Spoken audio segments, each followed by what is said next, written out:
This is the City of Waupaca, third Tuesday of the month, City Council meeting. Planning Commission meeting, and I will call it to order. In attendance, we have Fair, Keelan, Mayor Smith, Olson, and Lesage. So we do have a quorum. You have an agenda. We just need a motion to approve the. Move to approve the agenda. Second. Motion by Keelan, second by Fair, that we approve the agenda as printed. Discussion. All in favor signify by saying aye. Aye. Aye. Against, say no. Motion carried. I didn't ask. There's nobody online, is there? That's a good question. I'm going to it right now. It's a special meeting, so it's a different link. I'll let you know. All right, well, let's go to the, well, this is you anyways, right? Or is Jared handling these resolutions? I can handle it. Okay. That's right.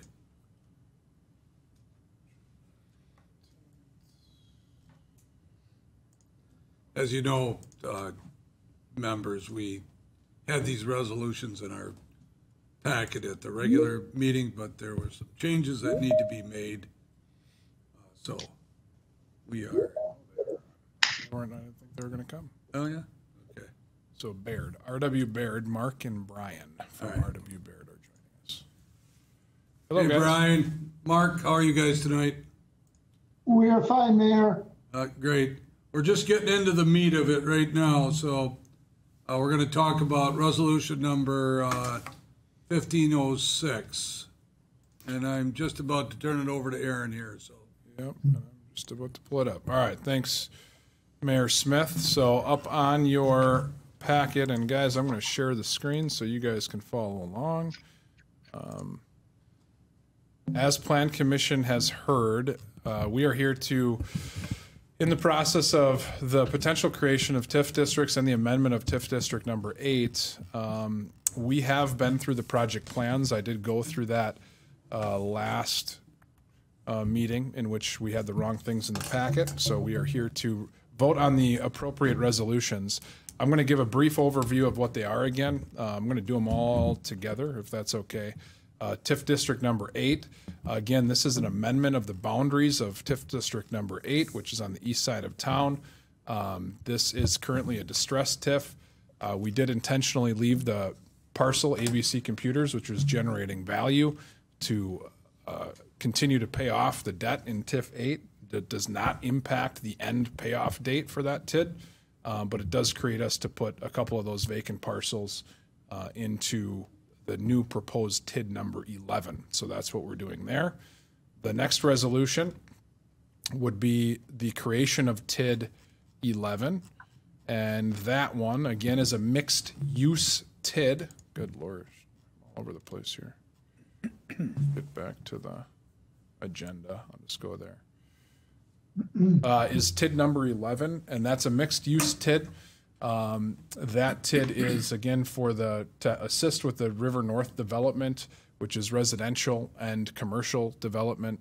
Again, we went through that entire project plan at the last meeting, and the pro formas have not changed since that time. And then Resolution 1508 speaks to TID number 12, and that TID is the Churchill Street TID on the north side of Churchill Street. That is also a mixed-use TID. We think that there's not, the reason we selected that area, it stays underneath the 12% rule. It was our opportunity to do that. As soon as one project happens in TID number 11, if it gets approved, that value goes up, and we might be over that 12%, which would mean we wouldn't have the opportunity to address maybe some of Churchill Street. We also know that recently a nonprofit moved out of one of the buildings there. That building is a prime candidate for redevelopment, and we have heard some interest in that specific parcel. Nothing concrete at all, but we think that there's an opportunity for redevelopment in that area.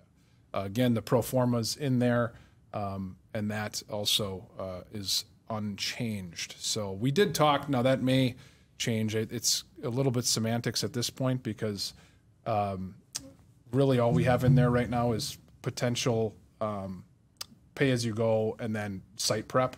We don't know what site prep's going to be. For site prep, we did use a comparable that we've gotten quotes on for, we talked about it for the church site. So we're just going off of estimates that for similar site prep. That would be a more expensive one, but that's kind of what that pro forma is based off of. So what happens from here is we'd be looking for, and again, these are 3 different actions, but we'd be looking for approval from Plan Commission for these resolutions, which will go to council, and then at council, the council members that are on here, I guess not Alan anymore, but you'll hear again in much more detail, like you did the other night at Plan Commission, all of the details of those TID plans, and we would act on them at council, and that would happen on May 3rd. So it's really, we would be making a recommendation to council? That is correct. So we have on here approving, but it's actually recommending. Well, actually, Brian, did I misspeak on that? I know. Yeah, no, there's a formal approval that needs to take place of these resolutions. And then once the adoption resolution, or once the approval has to happen, those are forwarded them to the council. That the Plan Commission has approved the resolutions, and the council will have a separate resolutions of their own to act on. Okay. Catch that. Yeah. Thank you. Yep. I will move to approve resolution number 1506. We have to take each one individually. I would say. Okay, yeah, I'll second that.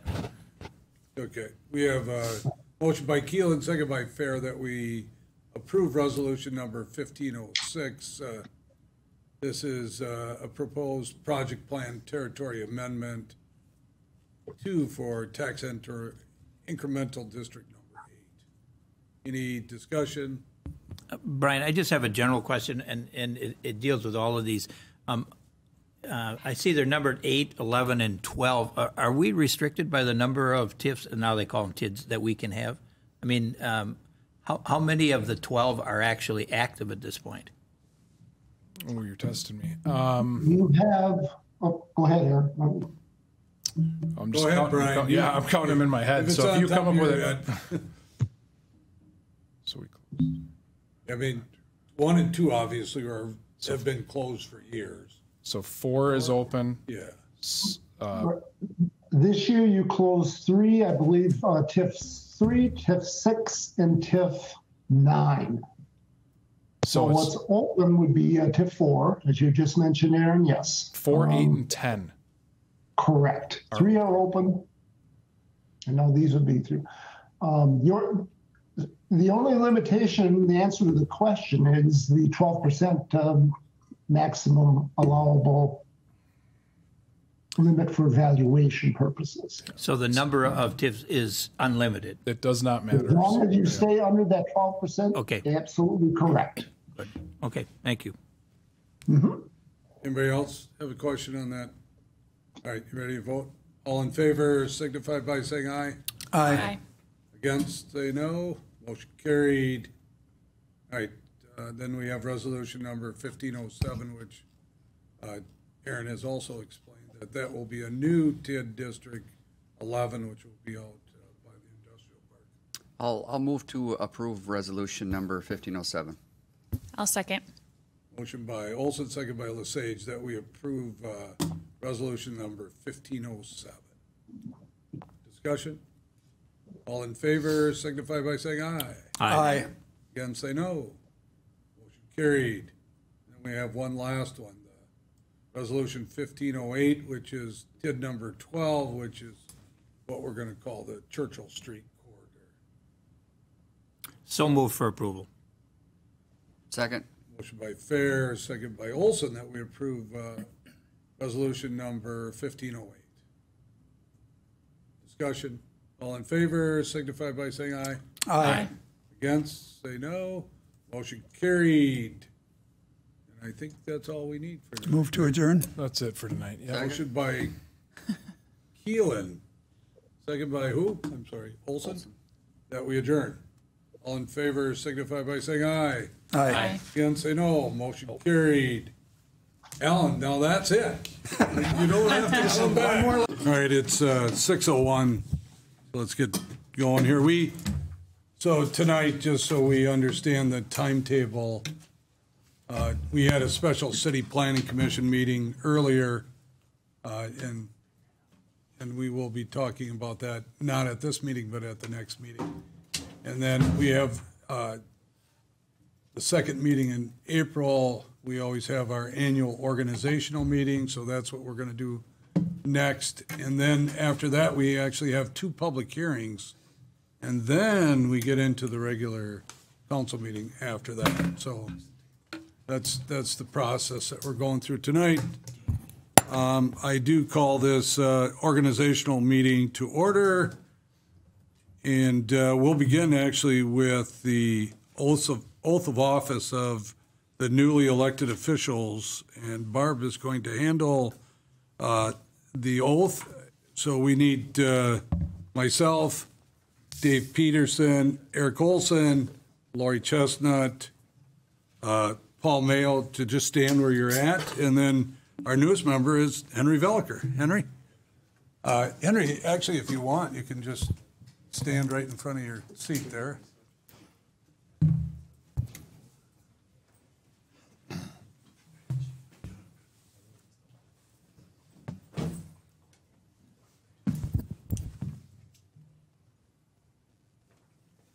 Raise your right hands. Having been elected to the position of mayor and alderman for the city of Waupaca, do affirm that I will support the Constitution of the United States and the Constitution of the state of Wisconsin and all community and municipal ordinances, and will faithfully and impartially discharge the duties of said office to the best of my ability under the penalties of perjury. I will. All right. Well, congratulations, everyone. Henry, as a new member, congratulations to you. Mayor. Now that we have a full council that's been elected, we'll ask Barb to take roll for us. All right. Mayor Brian Smith. Here. Colin Dykstra. Here. Lori Chestnut. Here. Paul Hagan. Here. Henry Velliker. Here. Scott Perchatsky. Here. Dave Peterson. Here. Paul Mayo. Here. Dimitri Martin. Here. Mary Fair. Here. Eric Olson. Here. We have a quorum. Thank you, Barb. You have an agenda for the organizational meeting. We would need a motion to approve the agenda as printed. Someone like to make that motion? So move. Second. Motion by Peterson, second by Olson, that we approve the agenda for the organizational meeting as printed. Any discussion? All in favor signify by saying aye. Aye. Against, say no. Motion carried. All right, next up is the election of a council president. Do we have any nominations for council president? I'll make a motion that Paul Mayo be elected as council president. We have nomination for Paul Mayo for council Second. president. I'll second it. Okay. Any other nominations for council president? Any other nominations for council president? Hearing none, we'll vote on Paul Mayo as council president with a unanimous vote. All in favor signify by saying aye. Aye. Against, say no. Paul, congratulations and thank you. Thank you, Mayor. Thank you all. Yeah, please.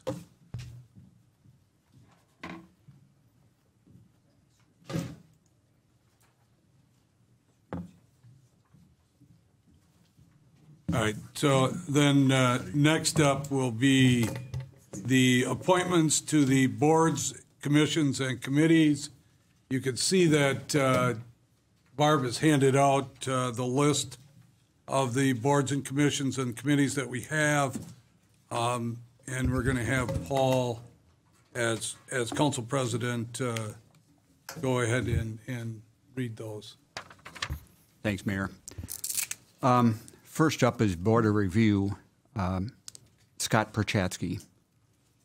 Board of Appeals, Jerry Duman and Jean Grenley. City Plan Commission, Brian Smith, Eric Olson, Justin Behrens. And the mayor nominates Henry Velliker as a council member of the City Planning Commission. I would need a motion at this time to approve these appointments. So move. And second. Second. Moved by Chestnut, second by Fair, to approve the mayor's appointments to the boards and commissions I just read. All those in favor say aye. Aye. Aye. Opposed, no. Motion carries.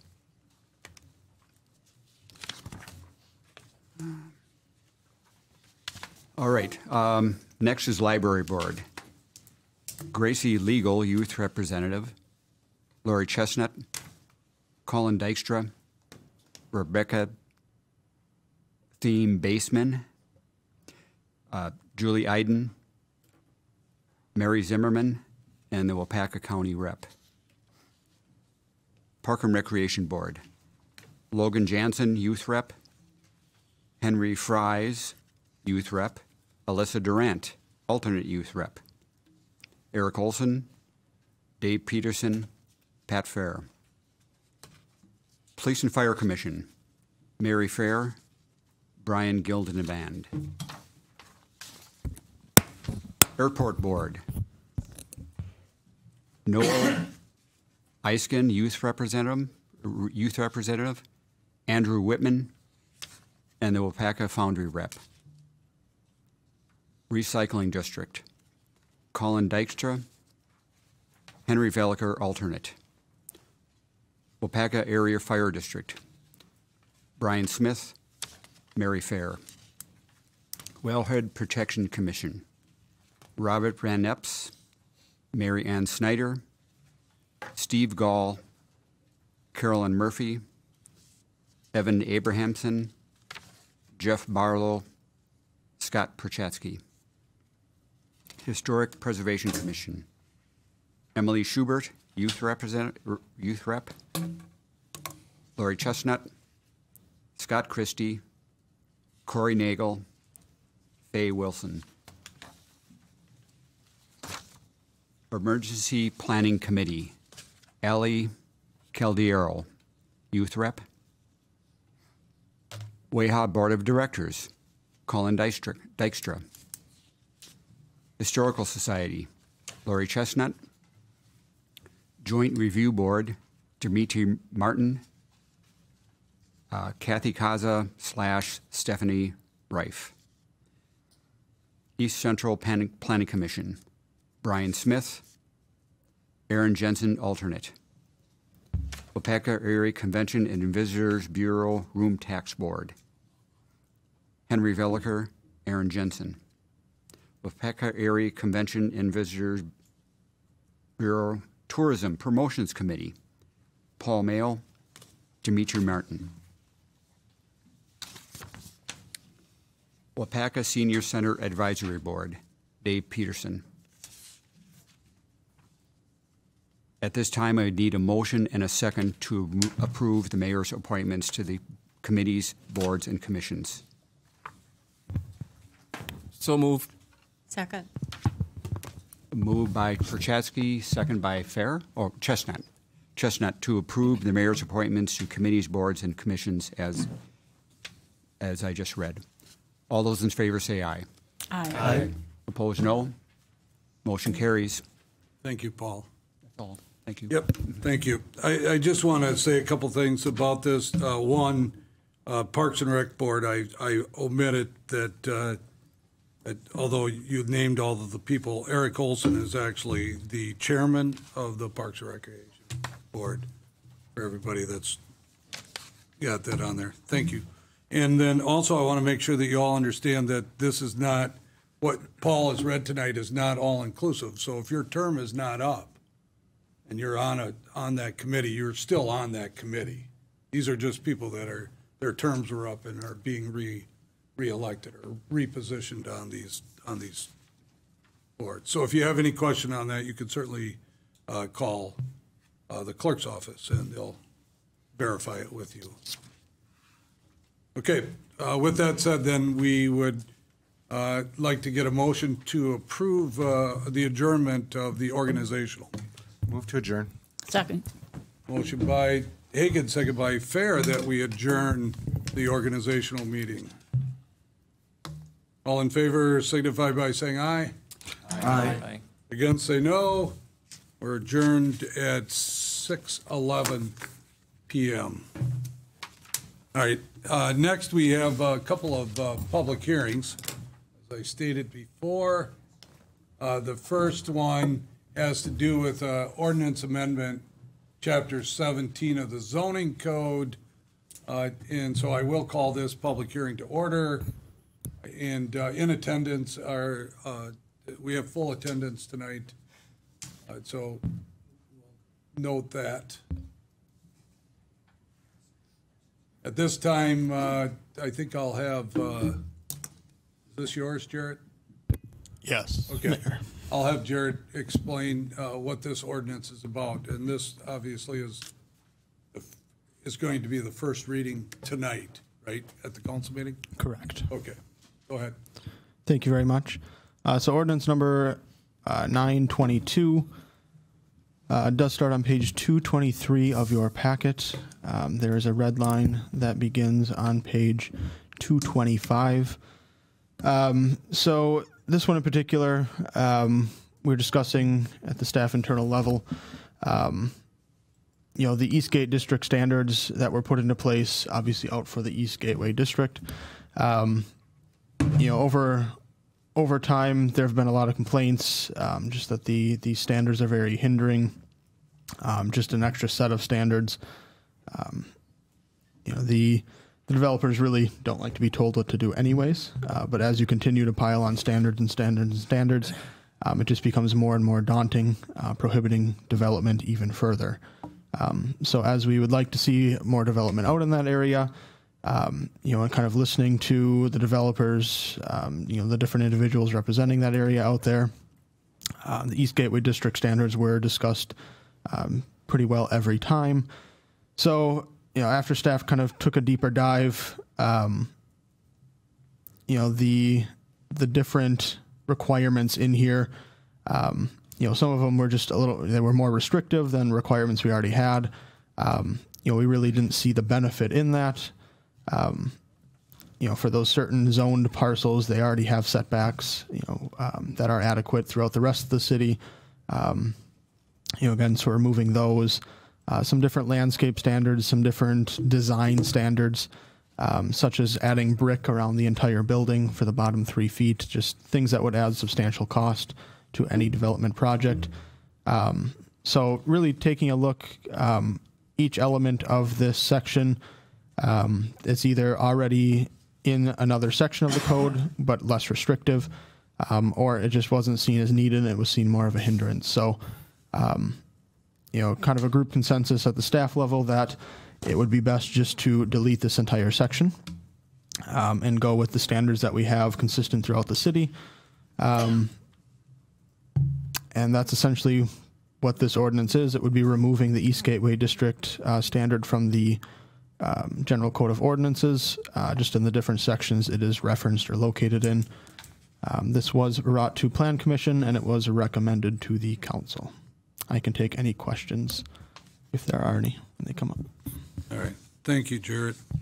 So at this time, we would take testimony in favor of the changes to this ordinance. If somebody would like to give testimony in favor, please step up to the podium, give your name and address for the record. Limit your time at the podium to 3 minutes or less. Anybody that would like to give testimony in favor of the changes? Hearing none, do we have any testimony in opposition? Same thing as far as the podium. Any testimony in opposition? Hearing none, I'll declare this hearing closed at 6:15 p.m. We have one more public hearing. This is an ordinance amending Chapter 17 of the Zoning Code to amend 17.319 landscaping. And I'll call this meeting to order. Again, we have full attendance. All council members and the mayor are physically in attendance tonight. Again, we'll start with Jared just explaining what this ordinance is about. Thank you very much, Mayor. This one starts on page 229 of your packet. There is a red line that starts on page 231. So this one came up as part of revising the East Gateway District standards. It was referenced a little bit in this landscaping section. So as it kind of went through, there were some kind of cleanup elements in here that we figured could be done right away as well. The addition of an option to do alternative landscaping. So there have been certain circumstances that have come up, such as existing developments, that it's just really not possible to do the exact landscaping requirements that our code requires. So just putting a section in there that allows some flexibility in those circumstances where it is not working, to do some substitutions or, kind of move the landscaping around to different locations to still try to adhere to the code as much as possible, but allow that flexibility to work with the developer. Another section was the addition for commercial districts for the Plan Commission to require landscaping within parking areas. So that may be the large parking lots for the commercial retailers or things like that. Plan Commission could require landscape islands or some internal landscaping, whether that be assistance with stormwater, aesthetics, traffic flow, things like that. The addition of greenways, so essentially what we already require, calling it out, and then maintenance standards. So just adding that, once things are planted, they do need to be properly maintained, upkept. You can't just plant it and let it die and then continue on without replanting. So those are really the big additions to it. The rest are just cleanup of the code language. All right. Thank you, Jared. So again, at this time, we will take testimony in favor of the changes to this ordinance. Anybody would like to give testimony in favor, please step up to the podium, give your name and address for the record, limit your time to 3 minutes or less. Any testimony in favor? Any testimony in opposition? Any testimony in opposition? Hearing none, I'll declare this hearing closed at 6:18 p.m. All right, so now we are ready for the city council meeting. So let's start that. Welcome everybody to our regular scheduled city council meeting. Today is Tuesday, April 19th, 2022, and I will call this meeting to order, and we will begin, as always, with the Pledge of Allegiance. Pledge allegiance to the flag of the United States of America and to the republic for which it stands, one nation, under God, indivisible, with liberty and justice for all.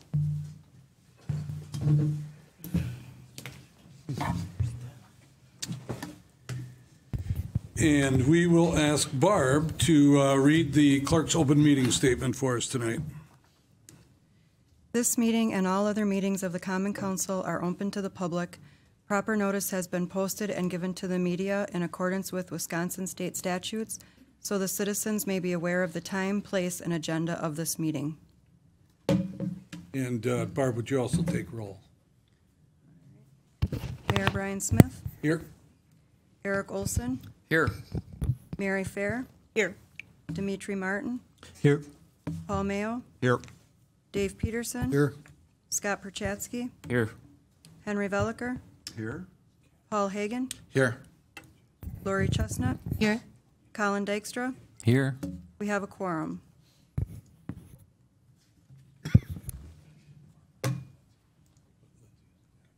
All right. Thank you. And as always, I like to introduce the staff, and we've started where we allow them to introduce themselves. So we'll start with you, Barb. Barb Nowak, Deputy Clerk.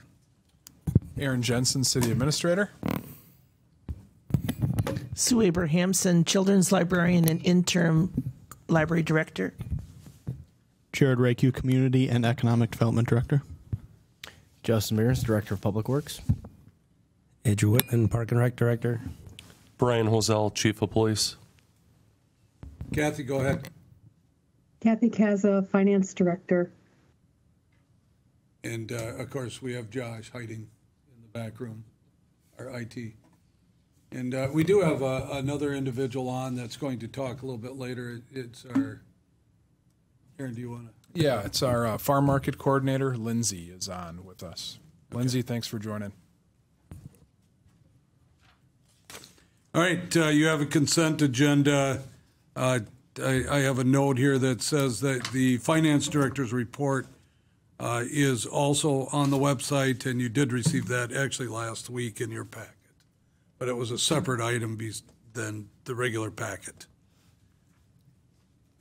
Anybody that would like to see an item on the consent agenda move to the regular agenda? If not, we'd be looking for a motion to approve the consent agenda where all of these items will be voted on with one motion. Move to approve. Second.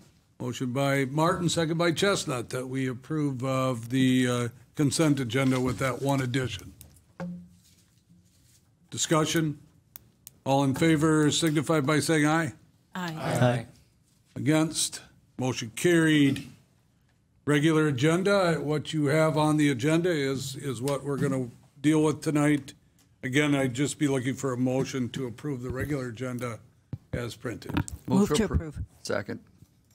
Motion by Farris, second by Olson, that we approve the regular agenda as printed. Discussion. All in favor signify by saying aye. Aye. Against, say no. Motion carried. Let's go to announcements. We have a proclamation, Roots of Jazz. Mary, do you want to read this, or do you want? I could, but I have to find it. Yeah, it's on page 79.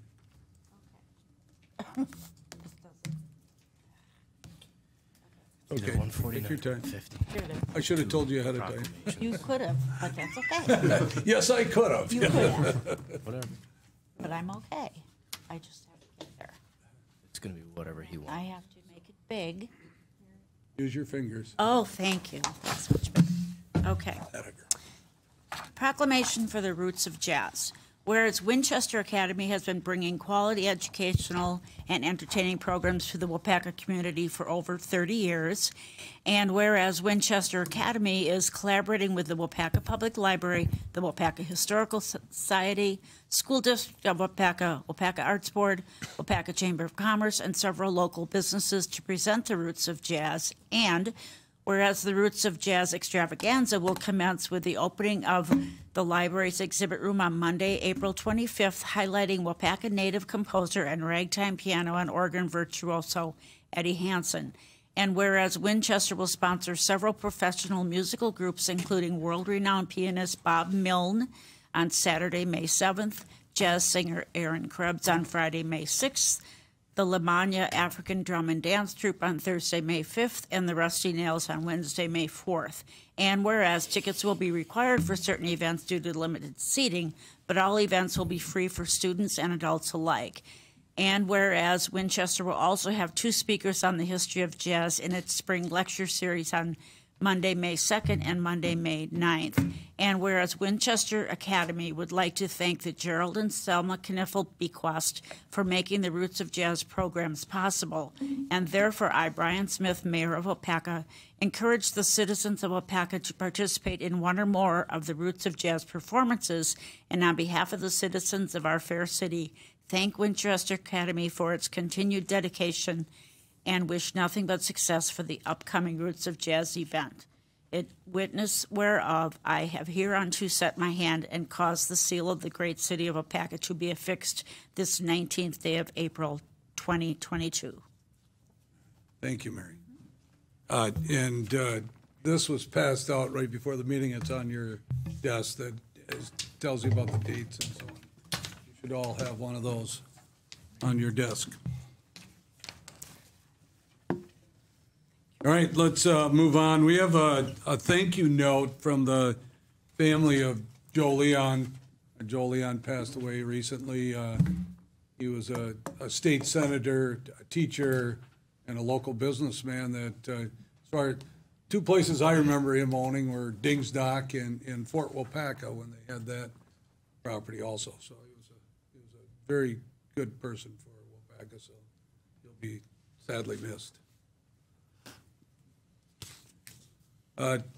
We have, next up, we have a City Planning Commission resolution, and we had a special City Council meeting beforehand to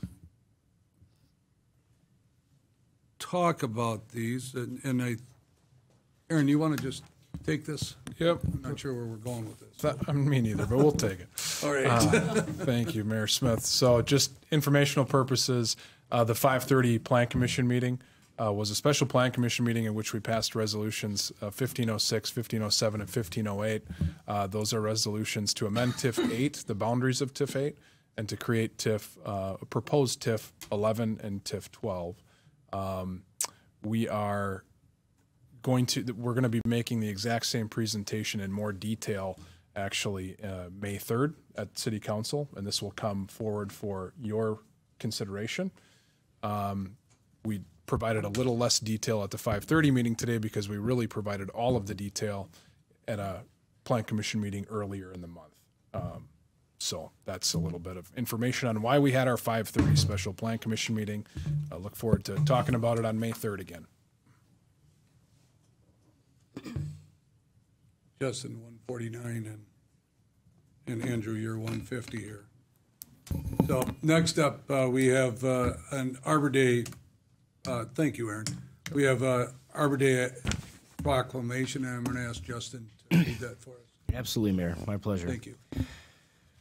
Whereas in 1872, J. Sterling Morton proposed to the Nebraska Board of Agriculture that a special day be set aside for the planting of trees, and whereas this holiday called Arbor Day was first observed with the planting of more than 1 million trees in Nebraska, and whereas Arbor Day is now observed throughout the nation and the world, and whereas trees can reduce the erosion of our precious topsoil by wind and water, cutting heating and cooling costs, moderate the temperature, clean the air, produce oxygen, and provide habitat for wildlife, and whereas trees are a renewable source of giving us paper, wood for our homes, fuel for our fires, and countless other wood products, and whereas trees, whenever they are planted, are a source of joy and spiritual renewal, and whereas Waupaca has been recognized as a Tree City USA by the National Arbor Day Foundation and desires to continue its tree planting ways.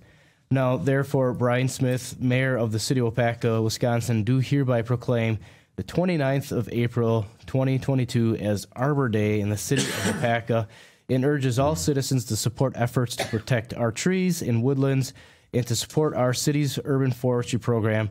And further, I urge all citizens to plant trees to gladden the hearts and promote the well-being of present and future generations. Thank you, Justin. All right, and then we have another proclamation. This is Earth Day Proclamation. Andrew?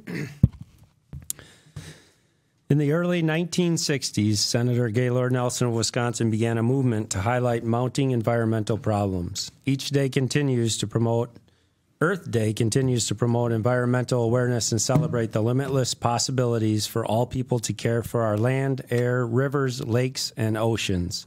Earth Day is an international phenomenon observed in more than 180 countries spanning every continent. Individuals and communities come together with a unified purpose to address issues such as climate change, species extinction, managing growth, economics, and emerging technology. Whereas the City of Waupaca lands, water, air, and other natural resources should be protected and preserved at all costs, this goal of environmental sustainability is the legacy we wish to leave for those who follow us. And whereas the City of Waupaca supports and strengthens its commitment to the environment by working together to protect these natural resources is essential to the continued quality of life of the residents of the Badger State. And whereas the City of Waupaca recognizes the spirit of Earth Day as a global event that celebrates environmental achievements and raises awareness for environmental issues, and provides a unique opportunity for people across the state and nation to promote environmental stewardship by setting goals and taking actions to lessen the negative impact on the environment. Now, therefore, I, Mayor Brian Smith, on behalf of the City of Waupaca, do hereby proclaim April 22nd, 2022 as Earth Day and welcome the support of all residents in our quest to create a clean, green, and healthy Waupaca. Thank you, Andrew. Next, which is on page 151, 152 of your packet, you have a letter from Senator Joan Baldwick, and that's just informational. We appreciate her keeping us up to date. And we're looking for, next up, public input. This is for non-agenda items. If there's anybody who would like to speak to the council about an item that's not on the agenda, just please limit your time to 3 minutes or less. Paul Hagan. I just wanted to share. I was wandering around Google and I saw an article, the best little town in Wisconsin to visit. And I clicked on it. I said, this ought to be good because I think maybe I'll go there.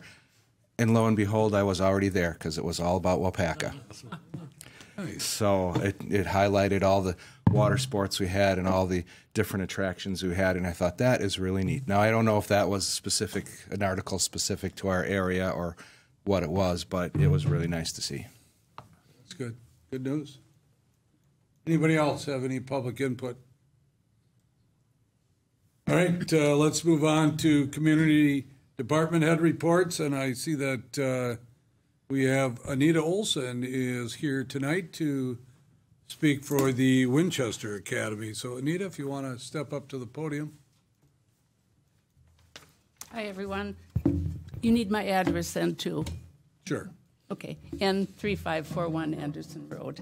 Anita, try and get that microphone there. Okay. Thank you. I'm here to give that report that comes monthly from the Waupaca Arts and Culture Network. And this month it is the Winchester Academy's turn. So I was really pleased that you read our proclamation. We do have free lectures and presentations almost every Monday of the month. We are now back in the library's meeting room. And the next three productions and presentations will all be related to roots of jazz. I thought, Mayor, I was going to thank you for you reading that very lengthy proclamation, and I knew you would be glad to have it over. But whoever read it then, they also are glad. Mary. We've never done a series before that covered a whole week. We just usually do Mondays. So this is a real big deal for us. We've been working on it really since 2018. We had it all planned, and then the pandemic came, and we sat for a year and got our committee back together. The same people came together, and now we're ready to go. We have our programs, we have our promotion out, and it was listed in the proclamation that we have worked with many, many community entities in town, and I think that's the strength of what's happening in Waupaca. People don't do anything without checking who else might be interested in this subject and who might want to join with us, and that has really, I think, solidified Waupaca in a wonderful way.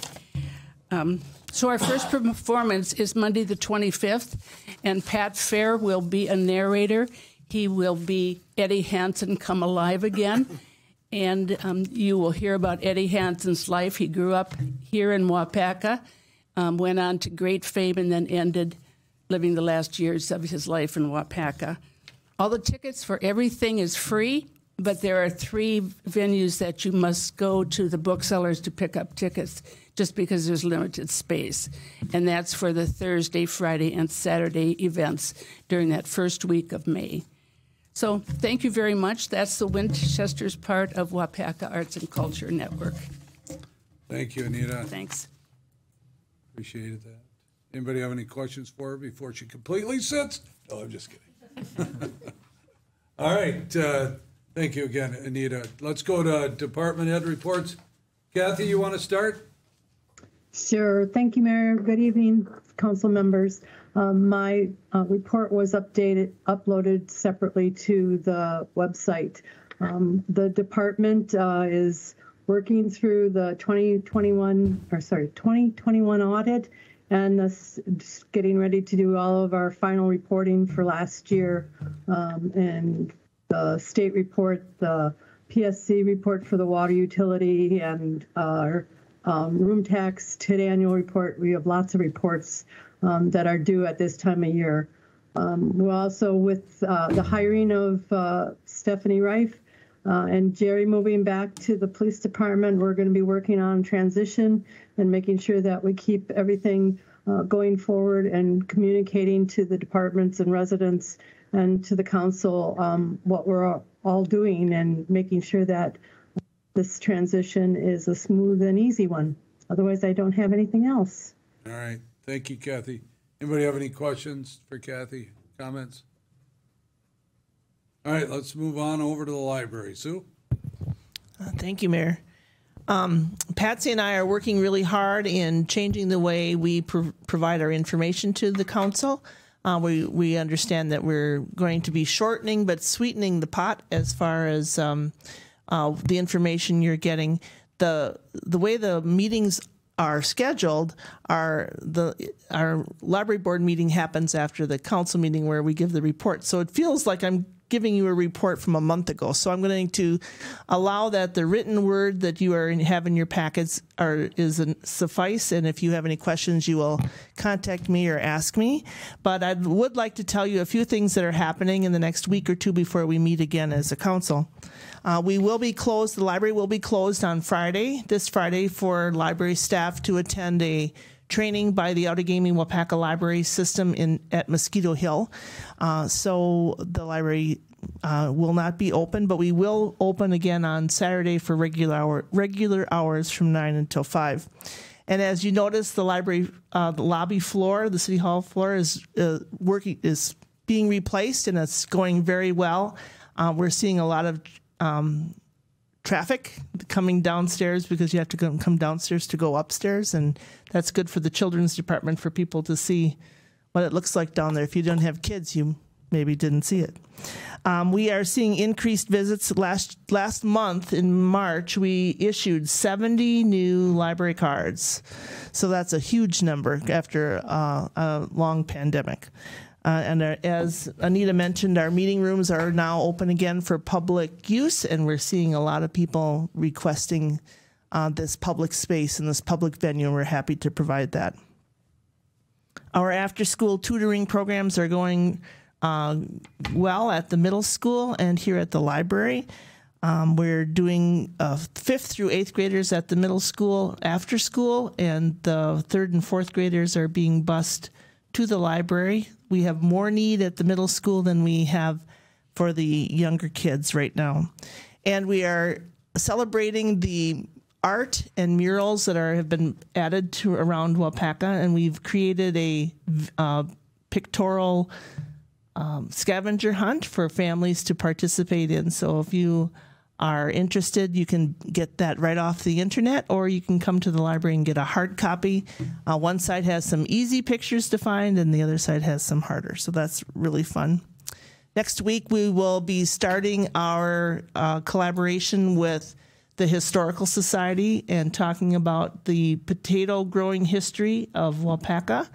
And we will be meeting on Friday night, April 29th, and Saturday morning, April 30th, to plant potatoes in a bag, and everybody who comes can get a bag and some soil and some seed potatoes and grow potatoes on your patio or in your porch all summer long. And then in September, we'll have Harvest Day at the Historic Depot. So that was a great activity last year, and people are clamoring for it again.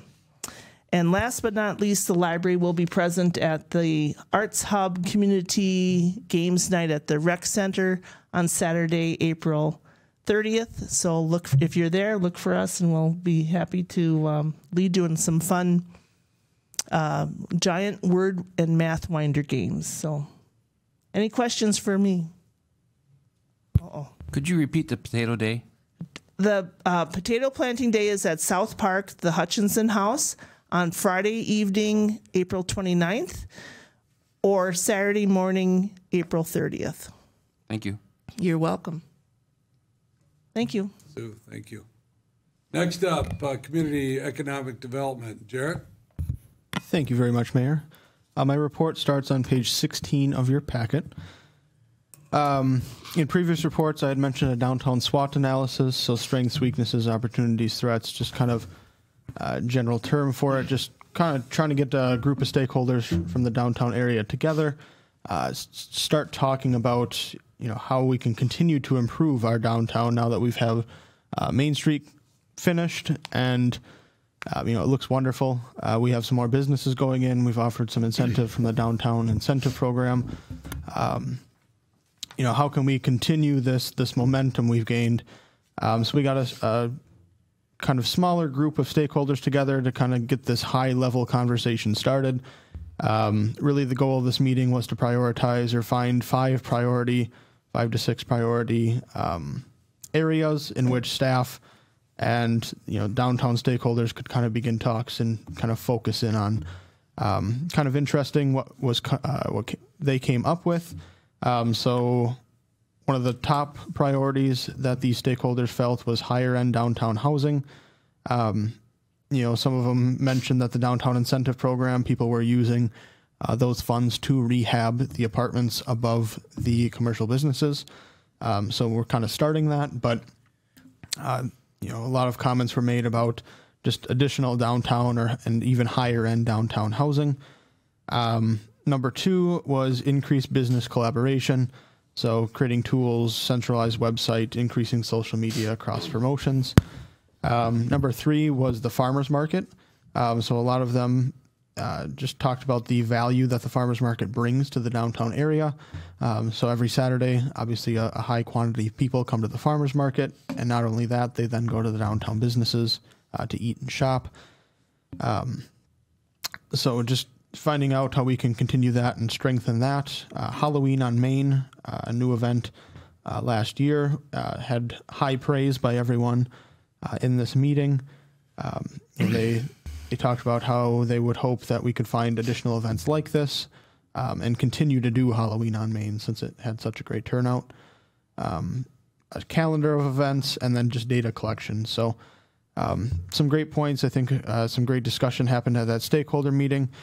As we continue down kind of this planning path, we are starting to kind of work with the downtown stakeholders or continue to work with the downtown stakeholders to have more meetings, try to get more of a somewhat leadership group to kind of take charge, schedule these meetings, promote, talk to the businesses, kind of, again, maybe more focus on that number 2 of increase the business collaboration. So staff is continuing to have meetings with these stakeholders and hope to kind of have a solidified plan by the end of the summer of how we can continue to improve the downtown. Still a fair amount of development occurring, which is great to see. Not in this report. We have some additional single-family homes, some additional commercial business additions, so it's great to see that we are continuing to stay busy in that aspect. River North zoning.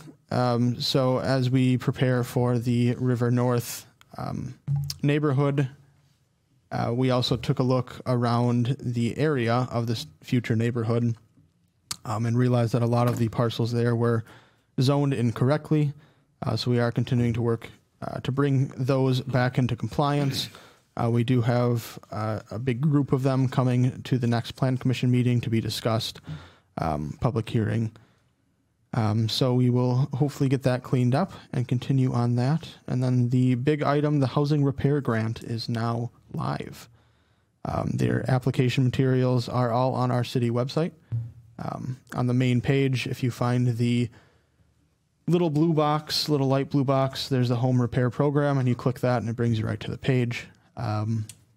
We do have a fair amount of applications. I do not know the exact number, but we do have quite a few inquiries, so it's great to see that people are looking to take advantage of that.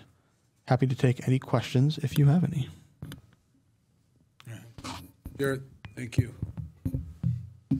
All right, let's cross over to Public Works. Justin. Thank you, Mayor. My report starts on page 19, goes on to page 20.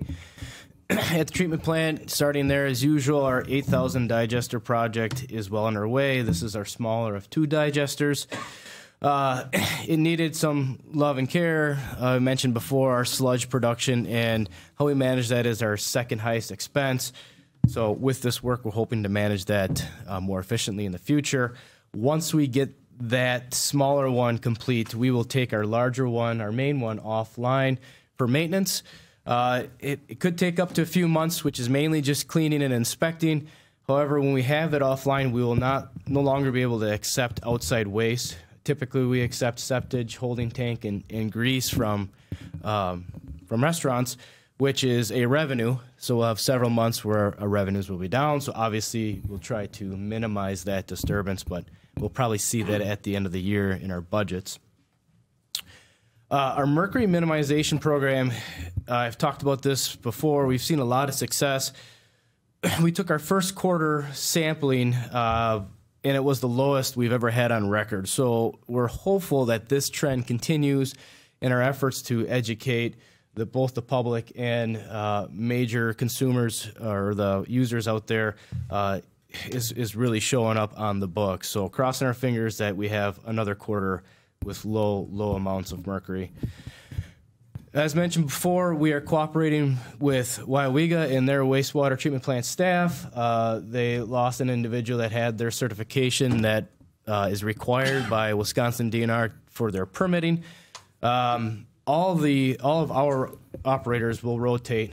We're not just having one. You know, it's cooperation, it's networking. We can learn from them just as much as they're going to learn from us. And so far, it sounds like it's going very well.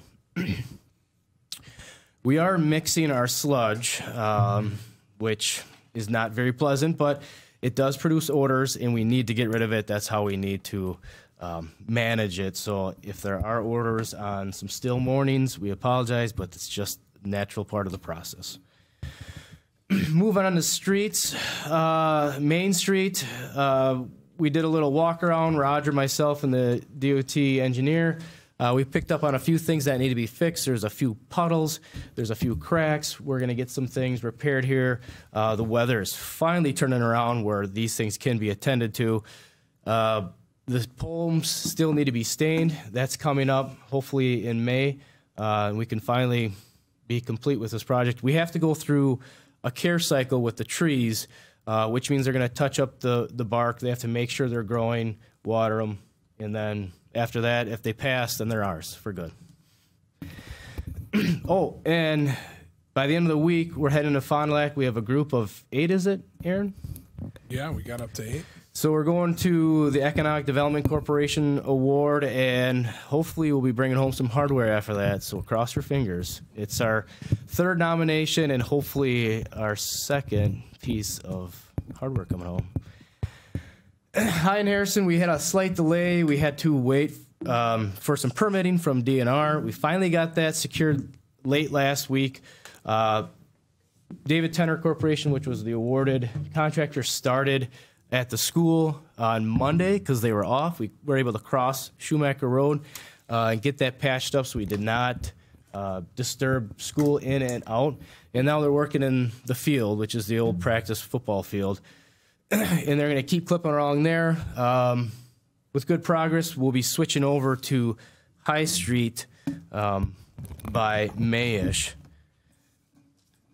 We have had some spring snow events, which has allowed us to switch some of our younger staff into plow trucks. These snow events have been small, as the guys say, just enough to make a mess. So we took it as an opportunity to get some of our less experienced guys into our bigger equipment and continue with our training that we value in our group. And I just got a note passed to me from behind the curtain. I got to look that one up.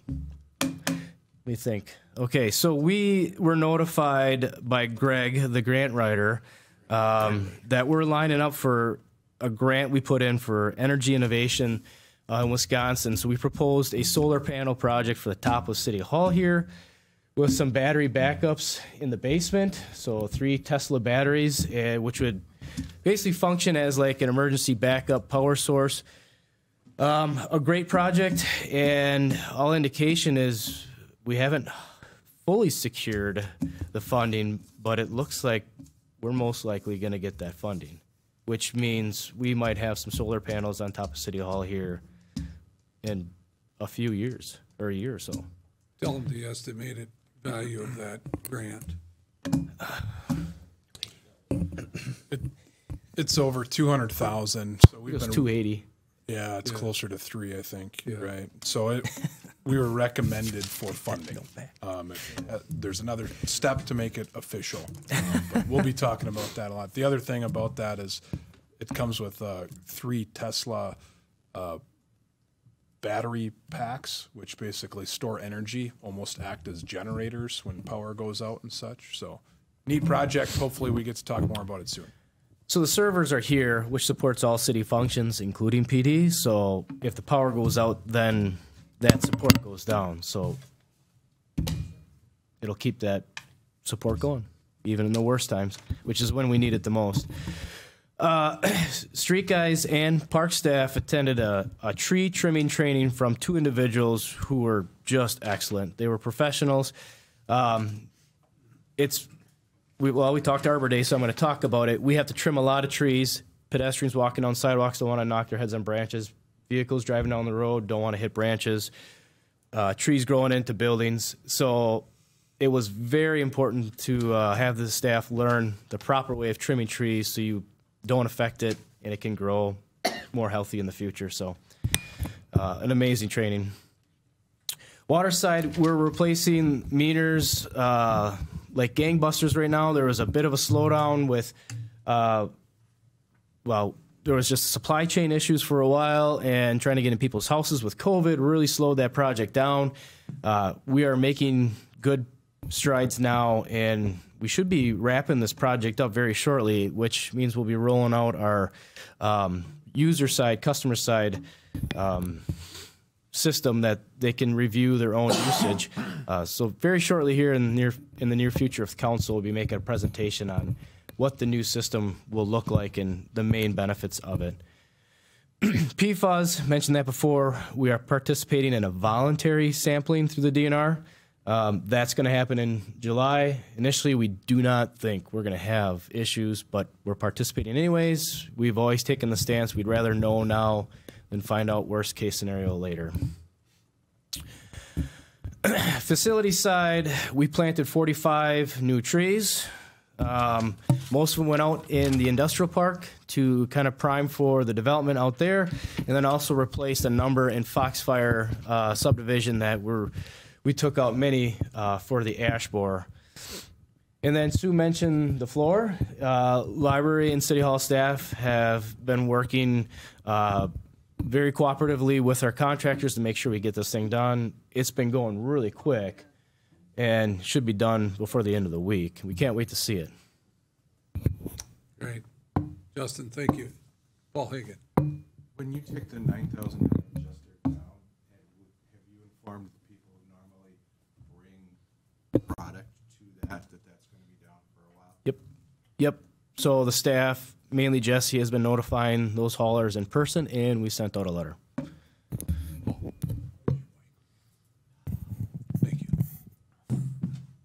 Thank you. Colin, go ahead. Justin, I've gotten a few questions from residents about the lights on Main Street. Is there any update? Mostly I just tell them that they're going to be used and colored basically on the holidays. Mm-hmm. But is there any more to tell somebody who's asking about the lights? So just the colored ones or the extra? Yeah, the colored ones, the ones way up on top. Yeah, so we did develop a schedule. We turned that over to Lumen Pulse, which is the manufacturer of the support. They're going to be programming that so that every year in and out, they'll just change automatically to what we want. We will have the ability to go in there and change those manually. And yes, they're mostly centered around special events, holidays. We do have our standard default city, dark teal, light teal, whatever else colors it was that it'll switch to as well. So, Eric? I was also asked about the music. Where's the music coming from? I mean, I know we got those nice new speakers, but is it DUX or coming from cloud? Well, I don't know if the man behind the curtain can do an assist here, but no, it is not. Why don't we wait for Josh and he can answer that when he comes out? Okay, he has the answer to that. All right, he's got Josh lined up all the licensing for it, so we're legal and legit. But no, it's not. It's not WDUX. So yeah, but he'll answer that. The answer to that is it's just a special, separate thing. It's not a radio station. It's just custom for downtown, so we can do whatever we want downtown without relying on anything Did I answer it? It's not your own mixtape that you're playing? So we haven't gotten much feedback, except a couple of them are too loud, but if we get feedback, we can adjust stuff on there and do whatever we want just for downtown. Aren't you the IT guy that always yells at us for using the microphones at all times? Yeah, I'm guilty of it once in a while. Okay.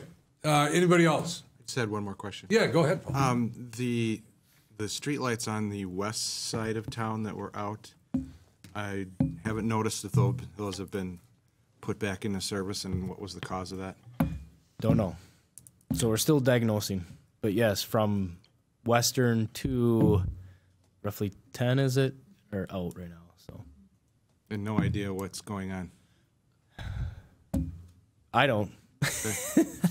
Roger probably does. We have another light down by Piggly Wiggly. Yeah. Does that have anything to do with it? That's a traffic signal. That's yeah. separate. my question. That's separate. Yeah, sorry. How does that work, Justin? Obviously, we just put that one up. It got knocked down somehow. If we could find who did it, do we charge them or do we just eat that in our budget? The chief maybe would know. Usually, police just kind of shows up and takes care of everything. Usually, they're arrested for a traffic accidents, or normally they go out in between 2 a.m. and 4 a.m. Yeah. Otherwise, for an OWI, and then that would be restitution. They would. Okay, so they more than likely might have to pay restitution to fix the light. Okay. Yes. Yeah. So we try to keep spare parts on hand. We put it up right away. I saw that. You did a good job. It's like not really again. It was just knocked down in the winter, and now it was. So.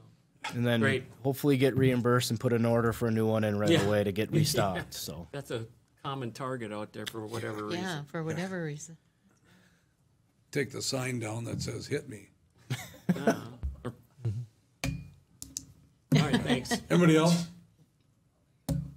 Let's go to Parks and Rec. Andrew, busy time of year. Yes, it is. Thank you, Mayor and council members. We'll start with hiring because that seems like something we do a lot over at Park and Rec. So applications for Senior Center Recreation Program Supervisor are due by this Friday. I do have a committee set up, and we have meetings set as far as reviewing applications and starting with those first interviews. Unfortunately, we only have 4 applications at this time, but I'm hoping for a couple towards the end. That usually happens as well. So we'll continue to push that out there and look for people to apply for that position. We have finished our annual report. Hopefully I can get that on the next council meeting, and I will give you guys copies of those as well. Of course, we like to, make a report that's easy to follow, lots of pictures, lots of different things. So we look forward to sharing that with you soon as well. In the parks, we have a lot of spring projects going on that haven't been too hampered by the weather. We did get a new roof on Lower South Park, which was done by our staff. Riverside Park is still continuing to be worked on, and I know it looks a little muddy and looks a little dirty right now, but I promise by the time the grass starts growing and they get everything planted, it'll look nice down there. The wet weather has hampered that one a little bit, but mostly just by how it looks and being able to move around there. So a lot has happened down there. They've done a tremendous job. They're still working hard, and hopefully the DNR will be finished up here soon. We'll work with some CEC, which is the chain school, or what I used to call the chain school. We worked with them on some projects, and they're going to come down and help us do some planting and seeding in early May as well to finish off working with them and teaching them about the things that the DNR has done down there. Working through the splash pad, continue to get updates from Rattler Corp. Working on a lot of the behind the scenes and all that good stuff. We're kind of working on like the building for the bathrooms and how that may look, and just trying to get through all that to get to something that I can bring to you guys for approval to move forward on. So timeline is good. We're still cooking along on that, and we'll keep you updated as we know more.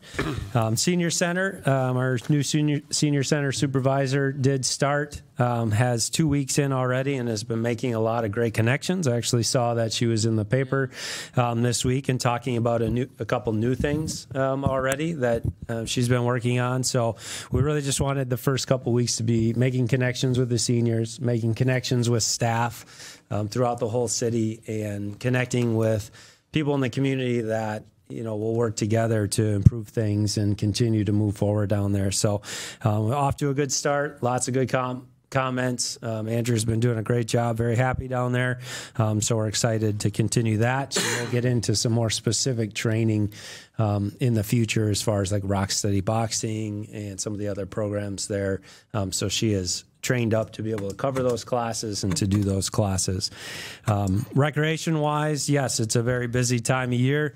The biggest thing is just trying to, coordinate and fill in all that seasonal staff. We generally hire between all the different aspects, 60 plus seasonal staff. So just trying to get that work through. Baseball and softball draft is tomorrow, and then practices start May 2nd already. So hopefully it stops snowing soon. My biggest need right now, and I'll say it here to help push the word out, is someone to lead the T-ball program. So if you know somebody who has that, ability and is wanting to earn a little bit of money in June, I'm looking for someone to lead the T-ball program. Otherwise, we're doing the best we can to keep the ship sailing. Thank you, Andrew. Colin, go ahead. Not for me, but what are the qualifications for the T-ball coordinator person?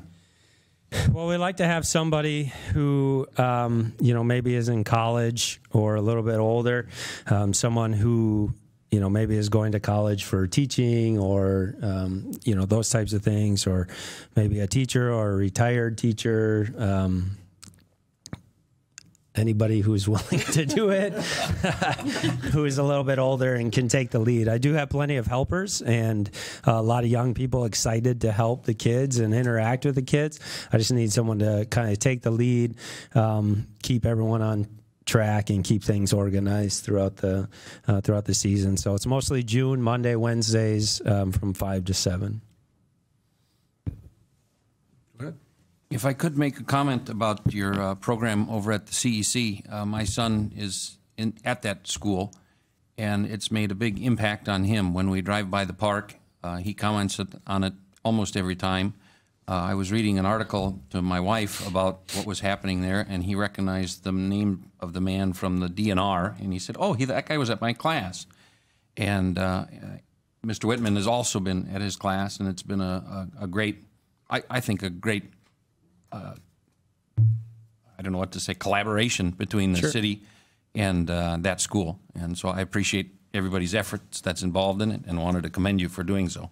Yeah, it's been fun. And I'll give Kyle most of the credit because he did a lot of it. Yeah, Kyle, helped the class learn about the different things that we're doing down there. And they got to make their own little river and try the different things that he talked about. And some did really well and some did not, but they learned from that. And so the planting will be kind of the finishing touches to them learning about, what types of things, water can do. Really been neat. Thank you.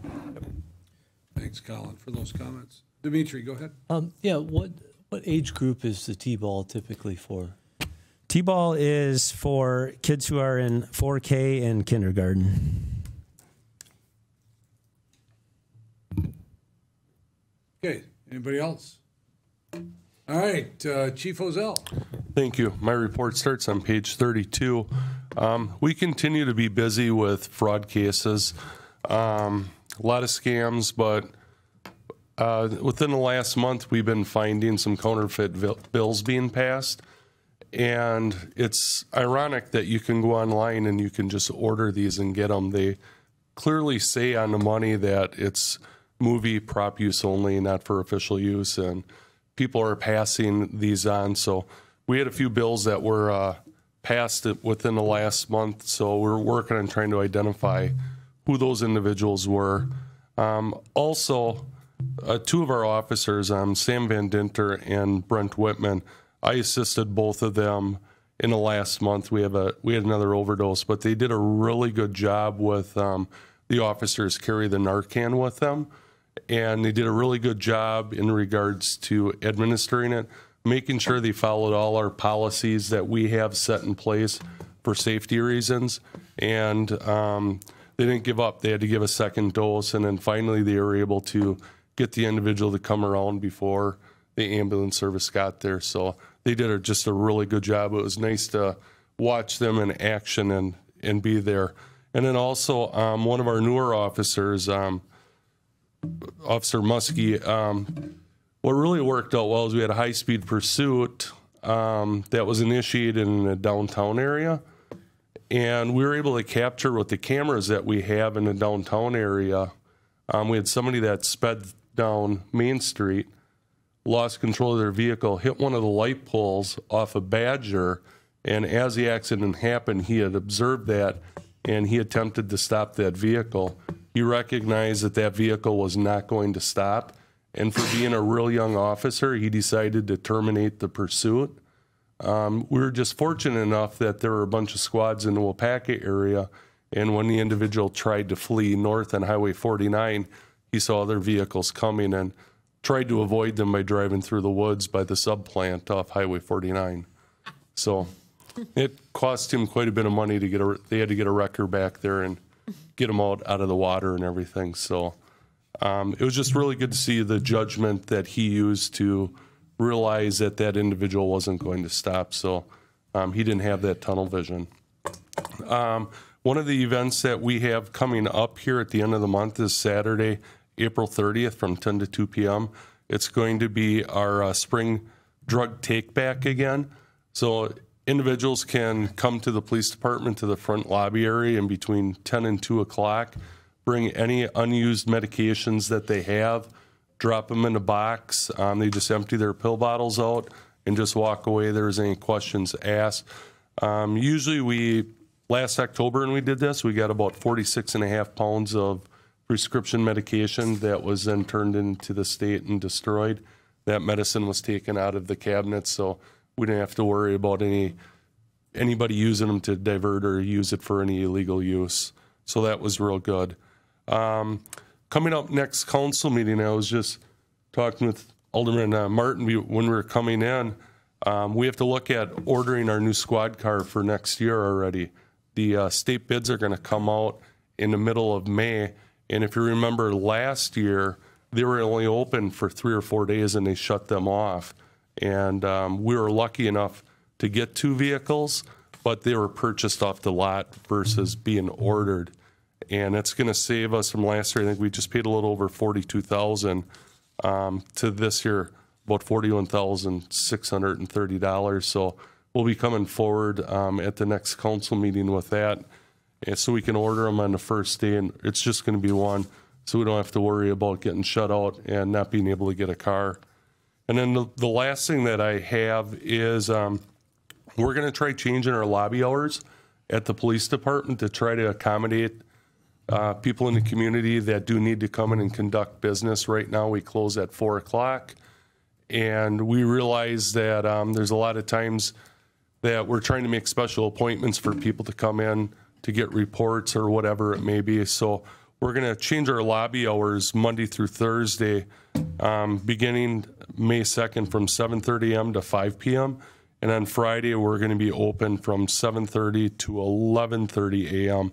However, if somebody does come in Friday afternoon, myself, one of the officers, or Captain Helgeson will be there where they can just pick up the red phone and we can assist them that way. And we're going to try this just as a trial, and if it works, we'll keep those hours. We're just trying to get the individuals that are working that can't get there when they need to. That's all that I have. Thank you, Chief. Any questions or comment? Go ahead, Laurie. You just mentioned the red phone.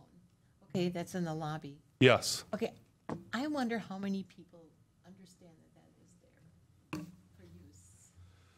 Yeah. Can you explain that just a little bit? Well, as you walk in the doors in front of the police department, if you go off to the left, that's where our secretary would be. But if that window is closed, there's a red phone that's on the wall straight ahead, and that indicates when the lobby is closed. please pick up this red phone and you can contact the Sheriff's Department, which will in return get a hold of one of our officers to come back to the office to talk with. My office is right up front, so on Friday afternoons, if I see somebody that comes up, I just walk from my office up to the front of the lobby. But that red phone is there, and some individuals don't always look at it, and they just walk out right away. Is that 24 hours? That's 24 hours a day. Our lobby is open 24 hours a day. We also do have, for parking tickets, we put a box up on the wall there for individuals when they do come in after hours that they can drop their parking tickets off there too. And that's right by the red phone. Yep. All right, thank you. Good explanation. Let's go over to IT here. Josh? Right, on the Waupaca Online side of things, we're finally full staffed as of today. We hired 2 year-round part-timers and then 2 individuals joining us for the summer. One will be in an intern role. The other one will just be a summer part-time employee, and that puts us in a good spot for the tower project with the county. We've had a couple dates on the calendar to start getting equipment on the tower, and none of the towers are equipped because winter keeps dragging on. Hopeful the first one is completed tomorrow. Had a good month in March. We added 11 customers.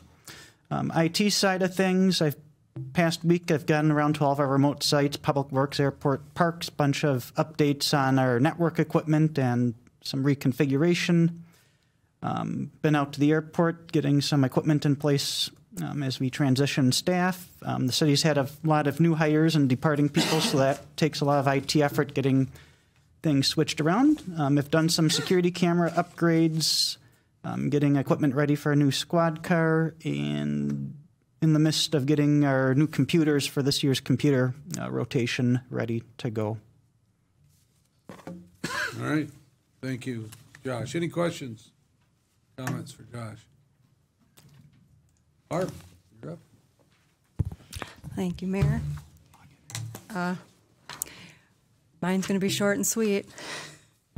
I discussed a little bit last meeting about the spring election. We had 853 voters, which is a 27.9% turnout. Of the 853, 220 were absentee voters. And the canvass report for how many voters voted for each office is in the packet as well. And with, hopefully, Sandy will be back for the May 3rd meeting. That's all I have. Is that hopefully for her or hopefully for you? A little bit of both. All right. Anybody have any questions for Barb? All right, let's go to Aaron. Thank you, Mayor. My report can be found on page 44 of your packet. It's just a couple updates. As everyone knows in this room, or most everyone, Finance Director position that was appointed last Tuesday at the special council meeting. Had a good meeting with Kathy and Lori, Lori Gaz, who's going to be helping us from McMahon, who you guys met last Tuesday. Also, Jerry Allen was in on that to kind of plan the first couple weeks. May 2nd will be Stephanie's first day, and we'll look forward to onboarding her and getting her here. Airport manager position actually also starts May 2nd. That'd be Matt and Brittany Klatt. But tomorrow we'll be taking them around to meet department heads, take a look at city facilities. We're going to be doing that at 2 p.m. So I look forward to bringing them in. And then they're going to spend a little more time that last week of April with Beth at the airport. And honestly, they already have been. I know them and Beth have been in contact. They spend a lot of time there anyways. So that transition has really been in process since the beginning of April. 2021 audit, Kathy's still working on getting Jay and Johnson and Block CPAs, a list of items. I know she got a big chunk of those done today. So she will continue to work with Jerry on getting those things accomplished. River North update, you saw a little bit of that with the special plan commission meeting. I was a part of the process and the TID creations. So you'll see more on May 3rd. We look forward to talking about that in a little more detail. Staff evaluations and goal settings. We've had a lot of conversations about this over the last month with our department heads and And then as our department heads go to their supervisors and their supervisors go to their staff, we've had some really good conversations about goal setting, conversations that we're not used to having, because when you start thinking about that growth, those growth goals, it's just things we haven't been kind of forced to talk about before. And I've really enjoyed, first and foremost, hearing what the staff members have come up with for their own growth and development plans. And then when we hit walls, kind of working with department heads and those staff members on how to get around those walls. And it's been a fun process. It also has been a lot of work for the department heads. And I want to recognize the time and the commitment that they have given to it. I certainly think it's well worth it and going to be well worth it, but I want to recognize that. Had a meeting with Gold Cross, Mark Frederickson and Nick Romanesco. Came to Waupaca, had a meeting here at City Hall. I have some stats in there: average total response time, average patient contact time, average total EMS time. That's on page 45. Industry standard for average total response time, they say, is about 8 minutes.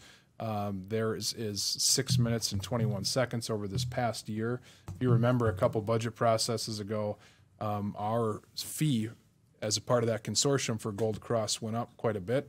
And that was because of the lack of insurance reimbursements that we're getting because of the lack of runs during COVID. That is moved back to almost very, very close to normal levels. So we can expect to see those fees returning to somewhere near the 2019 levels. So we look forward to that in the budget process. And then on page 46, you'll just see a list of notable meetings, events, as I put in there every month. So with that, I'll be happy to answer any questions if you have. All right, Aaron, thank you. All right, let's move on. Thank you, everybody, for your reports. We're going to go to unfinished business. This is the second reading of ordinance number 05-2022. And it seems to be Jarrett's bailiwick for the last few months here. So, Jarrett, go ahead. My apologies and thank you at the same time. So ordinance 5-22 starts on page 153 of your packet. Our red line does start on page 154. This is the second reading. Really, this ordinance amendment is looking at adding a couple of permitted uses to our residential land use section, as well as just cleaning some things up. So single-family dwelling attached zero lot line is essentially a condo. We do have condos in our R3 district, but currently our code did not permit them in that district, so just adding that as a permitted use. Cleaning up some language for the live-work unit in the B7, adding that as a permitted use, and then the row house townhouse.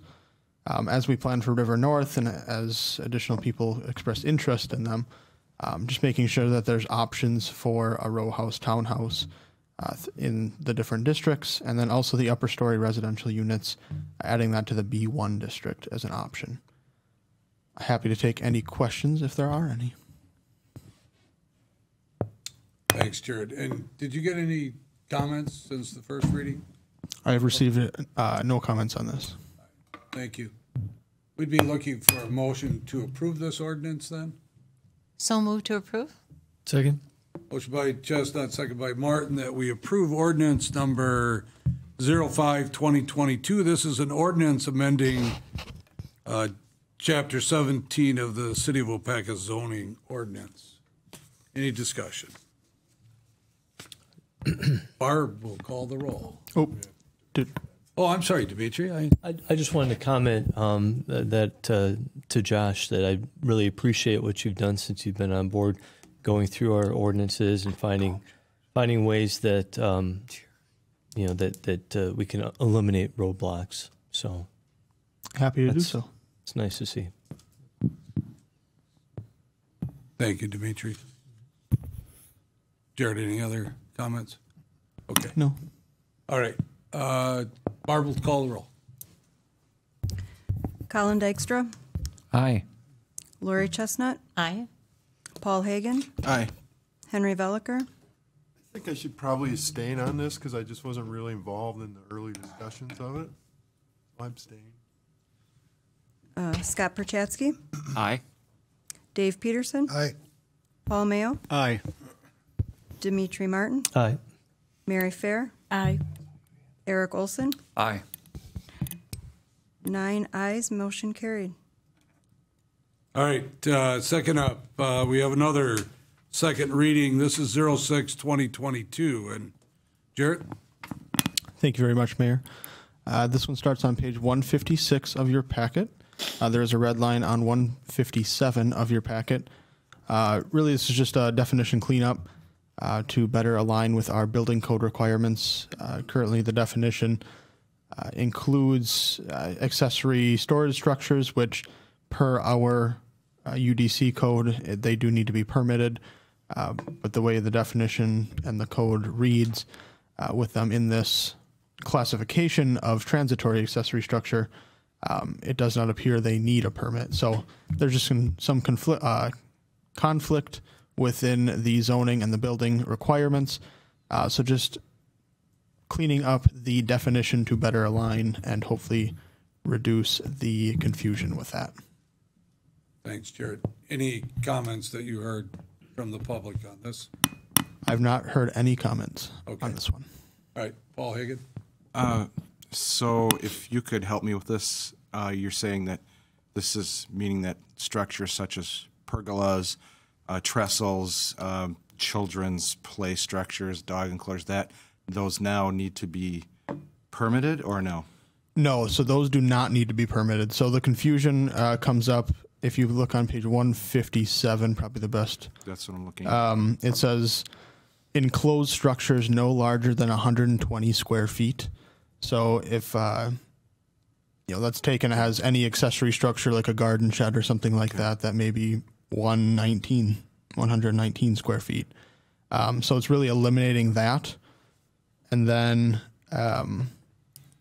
because I guess the UDC requirements does require that they be anchored to the ground. They have that gravel or concrete foundation, things like that.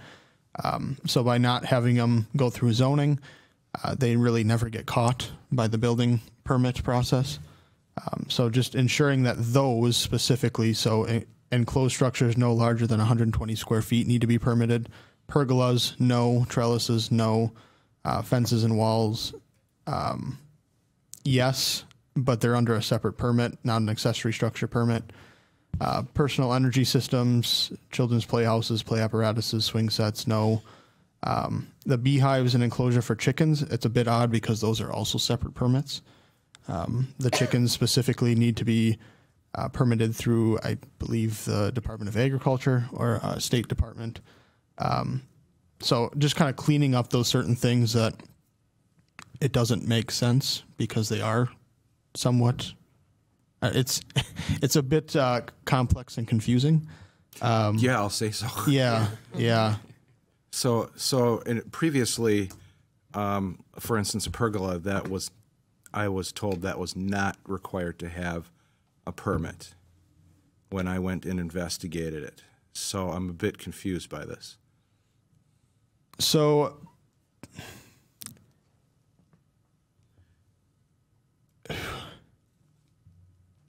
think this through here. So the pergola specifically would require a permit unless it's attached to a deck, in which that's just a deck permit. But the pergola would require a permit. It just wouldn't be counted as an accessory structure. So we have an accessory structure maximum, which requires or allows 2 accessory structure on a parcel, and we allow 1 detached garage, and then transitory accessory structures are not counted. Okay.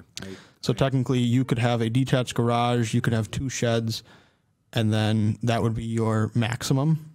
Now that's not to say if you wanted a children's playhouse, a swing set, you couldn't have that. I actually wanted to have 2 sheds, and they told me no. So I have a detached garage and a shed, and I wanted to have a second shed, and I was told to remove that shed. So that was probably a few years ago. That may have been in the old code. Okay. If you'd like to revisit that, I can sit down and I talk. can't get the second shed back. I already sold it. So, but not a big deal. So, all right. Thank you for explaining that. I just wanted to. Yeah, it is a bit complex. I do apologize. Okay, any other questions? Again, this is the second reading, so we'd be looking for a motion to approve. Move to approve. Second.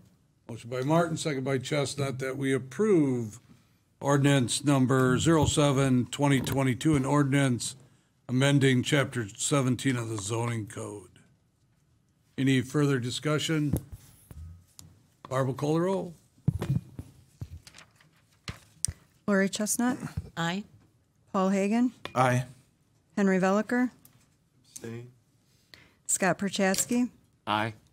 Dave Peterson. Aye. Paul Mayo. Aye. Dimitri Martin. Aye. Mary Fair. Aye. Eric Olson. Aye. Colin Dykstra. Aye. 9 ayes, motion carried. I hope we don't have to re-vote here, but I did say 07 and I meant 06. So I hope you guys are okay with this, because the next one up is 07-2022. All right? Sorry about that. Jarrett, you want to go ahead? 07-2022. Happy to. 07-2022 is on page 158 of your packet. So this one is updating our site plan review section of the code. So really what this is for is just adding in some language for the change in use permit that we require. So the change in use permit is required anytime there's a possible change in use. So say a commercial tenant in the downtown area was a hair salon, but now they would like to go into, a new owner buys it and would like to do a dog grooming service instead. So similar but different land use. So they would submit a change in use. It's a 2-page application, $25 fee. We just check to ensure that zoning is compliant with the land use they're looking to do. We make sure a couple of site plan requirements are being met, and then we approve that internally. So really the primary changes in this section are relating to that. There are some additional cleanup. But happy to take any questions if there are any on this one. All right. Thanks, Jared. Again, this is being recommended for approval. It is the second reading. Anybody? Move to approve ordinance 07-22. Second. Motion by Perchatsky, second by Peterson, that we approve ordinance number 07-2022. Any discussion? Barbara, call the roll. Eric Olson. Aye. Mary Fair. Aye. Dimitri Martin. Aye. Paul Mayo. Aye. Dave Peterson. Aye. Scott Perchatsky. Aye. Henry Veliker. Abstain. Paul Hagan. Aye. Lori Chestnut. Aye. Colin Dykstra. Aye. 9 ayes, motion carried. All right. Thank you, Jarrett. Next up, under new business, we have approval of the use of East Fulton Street for the Saturday farmers market, and we have Lindsay from the farmers market on, but I think, Aaron, you want to set this up first. Yeah, thanks, Mayor Smith. And Lindsay, I'm not sure if she can hear me or not. We'll find out in a second. She emailed me, said she was having some technical difficulties. Looks like she's there. So this actually, I think you saw this visual a couple weeks ago when Lindsay came and presented some data on the farmers market. That data is also in this packet. We're here primarily to talk about the location and discuss approval of the use of East Fulton Street. Just to speak on the use of this area outside of the farmers market, we are also, you'll see a lot of events come forward requesting this area, Oktoberfest being one, potentially when things normalize and City Hall front lawn is done, Strawberry Fest will utilize this area as part of it, and Arts on the Square, so on and so forth. We thought that this was something that was attainable. We'd basically have barricades at the intersection of Maine and Fulton. That intersection would remain open. As you can see on this visual, those barricades would be sitting north on East Fulton a little bit. And then I know there's a green line here on the north of East Fulton. I would maybe actually say that, and Justin, I think we had talked about having the barricades lined up with the crosswalk there to make sure cars aren't pulling in and pulling out. They can just circulate throughout this parking lot, leaving what we feel like, and speaking with Sue this morning a little bit, is ample parking for the library and other things. I did get an email this afternoon from Christy Jabrelska, who's works with Living the Waupaca Way, who's also a partner in this 3-partner memorandum. And Christy went and spoke with a couple of the businesses that may be affected. And Thrift Store was very, very appreciative of the conversation and didn't think there would be a problem. Firefly was also very appreciative of the conversation. Did sound like they wanted to work out some logistics as far as deliveries and things and vans that need to get out. Nothing that Christy didn't think could be worked out amongst the farmers market. So I know Lindsay's looking for approval here on this location tonight, but before I babble on anymore, Lindsay, I'll turn it over to you, and if you have anything to add. Yeah, I guess I don't really have much to add. Just opening it up, I guess, to questions if there were any questions, concerns, that kind of thing. Thanks, Lindsay. Anybody that would like to ask any questions on this? I will make a comment, Mayor. Yeah, go ahead. As a driver's ed teacher on Saturday mornings, I've seen it from both places, when it was up on the square and it was down by the rural insurance area. And this is a pretty big thing. It's not good in either place safety-wise, really. The thing is more dangerous for car traffic down on Fulton and way more dangerous pedestrian-wise up by the square where people are crossing back and forth to the stores on Main Street, too. I don't know if there's many accidents. It probably hasn't, but it's pretty tight both ways, and it's fine. I think we should have it. I just don't know if it's a great answer because the thing is so big. I don't know where else you'd go with it. That's the other thing. Unless you want to way down behind by the river, but I don't think that's any good either. So that's it. I mean, I'm good with it. We'll go with it, but okay. Just a comment. Thanks. Thanks, Dave. Anybody else have any comments or questions on that? Again, Lindsay from the farm market is requesting council approval on this, so we'd be looking for a motion. Move to approve. Second. Motion by Chestnut, second by Martin, that we approve the location of the Saturday farm market. Any further discussion? We can just do a voice vote here. All in favor signify by saying aye. Aye. Against, say no. Motion carried. All right, next up we have, thank you, Lindsay. Thank you, everybody. We have approval of a contract for economic recovery and resiliency professional services. Aaron, your name is all over that. Yeah, thank you, Mayor Smith. So this is actually a memo that Andrew Dane, our economic development specialist, put together. He was not able to make it tonight. Page 166 of your packet, you can find that memo.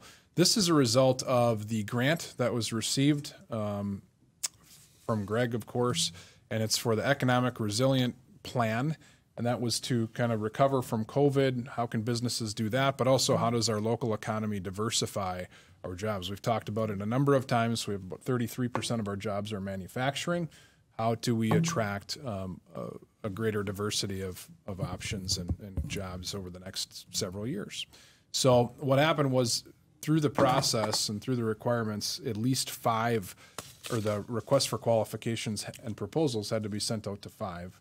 I think he sent it out to 6 or 7, and we only received 1 back.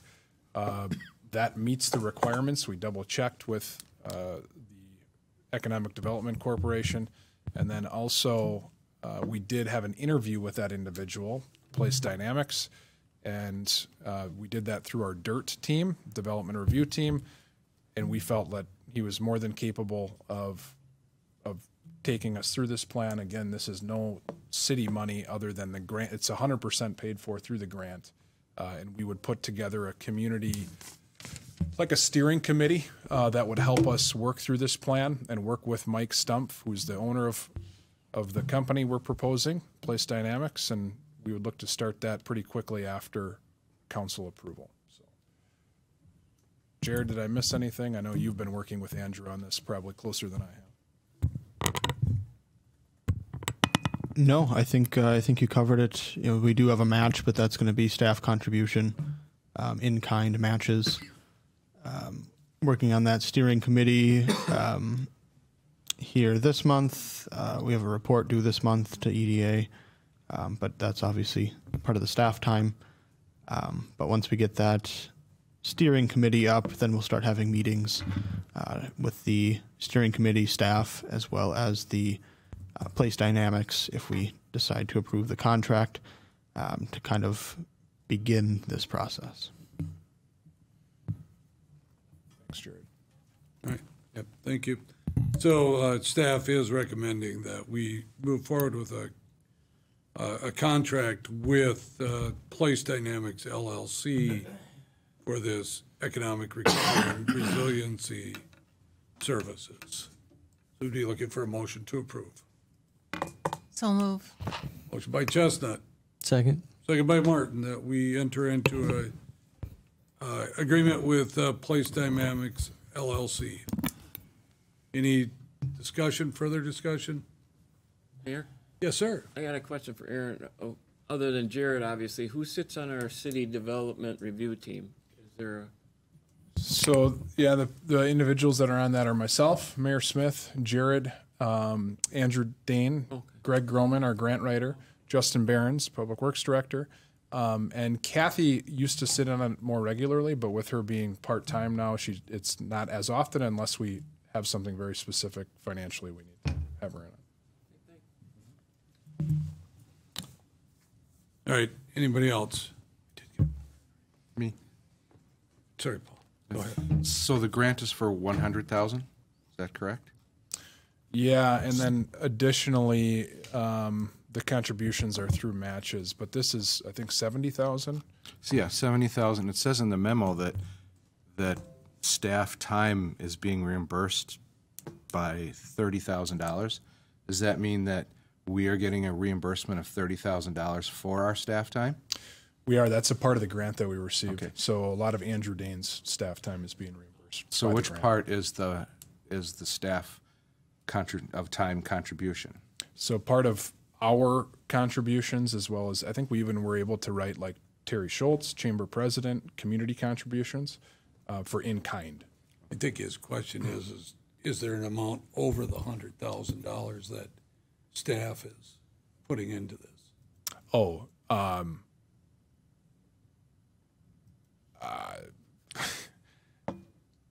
probably, as far as not like with dollars, but with our time. Is that what you're asking? Well, yeah, we're going to be getting $30,000 of this to compensate our staff. And I was just wondering where that was going to be going. Primarily Andrew Dane's wages. Okay. All right. And then any other time that we spend on it is part of our jobs. So we're going to end up with basically $30,000 additional somewhere by reimbursing our staff time. Is that correct? Yes. Well, it is the rate. Yeah, we are. And actually, we had the ability then to continue our agreement with Andrew Dane partially because of this, too, because we can fund this through this grant. Okay. That's what I was getting at. Yeah. Thank you, Mayor. Yep, absolutely. Okay, any other discussion? Barb will call the roll. Dimitri Martin, Aye. Henry Veliker, Eric Olson, Aye. Lori Chestnut, Aye. Paul Hagan, Aye. Dave Peterson, Aye. Scott Perchatsky, Aye. Colin Dykstra, Aye. Paul Mayo, Aye. Mary Fair, Aye. 10 ayes, motion carried. All right, thank you there. Next up, we have a transfer of FAA entitlement funds to Clintonville. Listen, I'm sure you listen intently to everything, but first time I heard this, I thought, what the heck's going on here? But Aaron will explain that to you, and you'll hopefully understand it. So.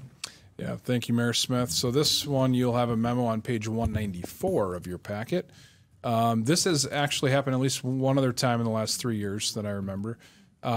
Each year, the city of Waupaca receives approximately $155,000 in entitlement funds for the purpose of executing our capital projects at the airport. These federal funds are meant to be spent in a 4-year window, and then when they're not, the BOA asks that we reappropriate those funds to a neighboring airport. In this case, we're looking at reappropriating to Clintonville. And when that happens, we get money back afterwards. They just don't want it to get lost.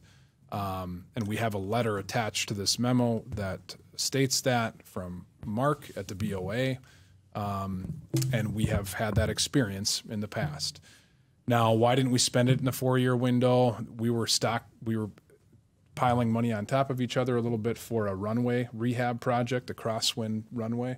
Unfortunately, not all that long ago, in the middle of our efforts to pile money on top of each other with those years, we found out that the wind data suggests that we are ineligible for that federal money.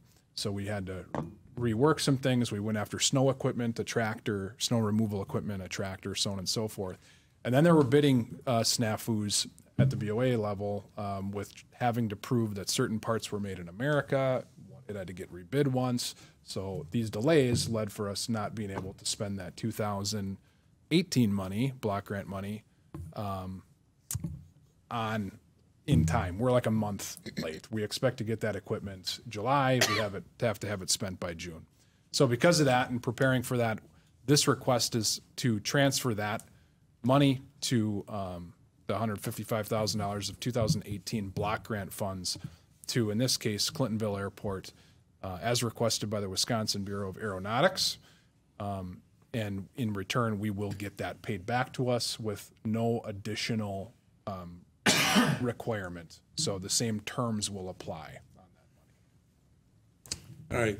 Everybody understand? So again, this is just a transfer and it will come back to us at a later date. So we'd be looking for a motion to approve this. I would so move.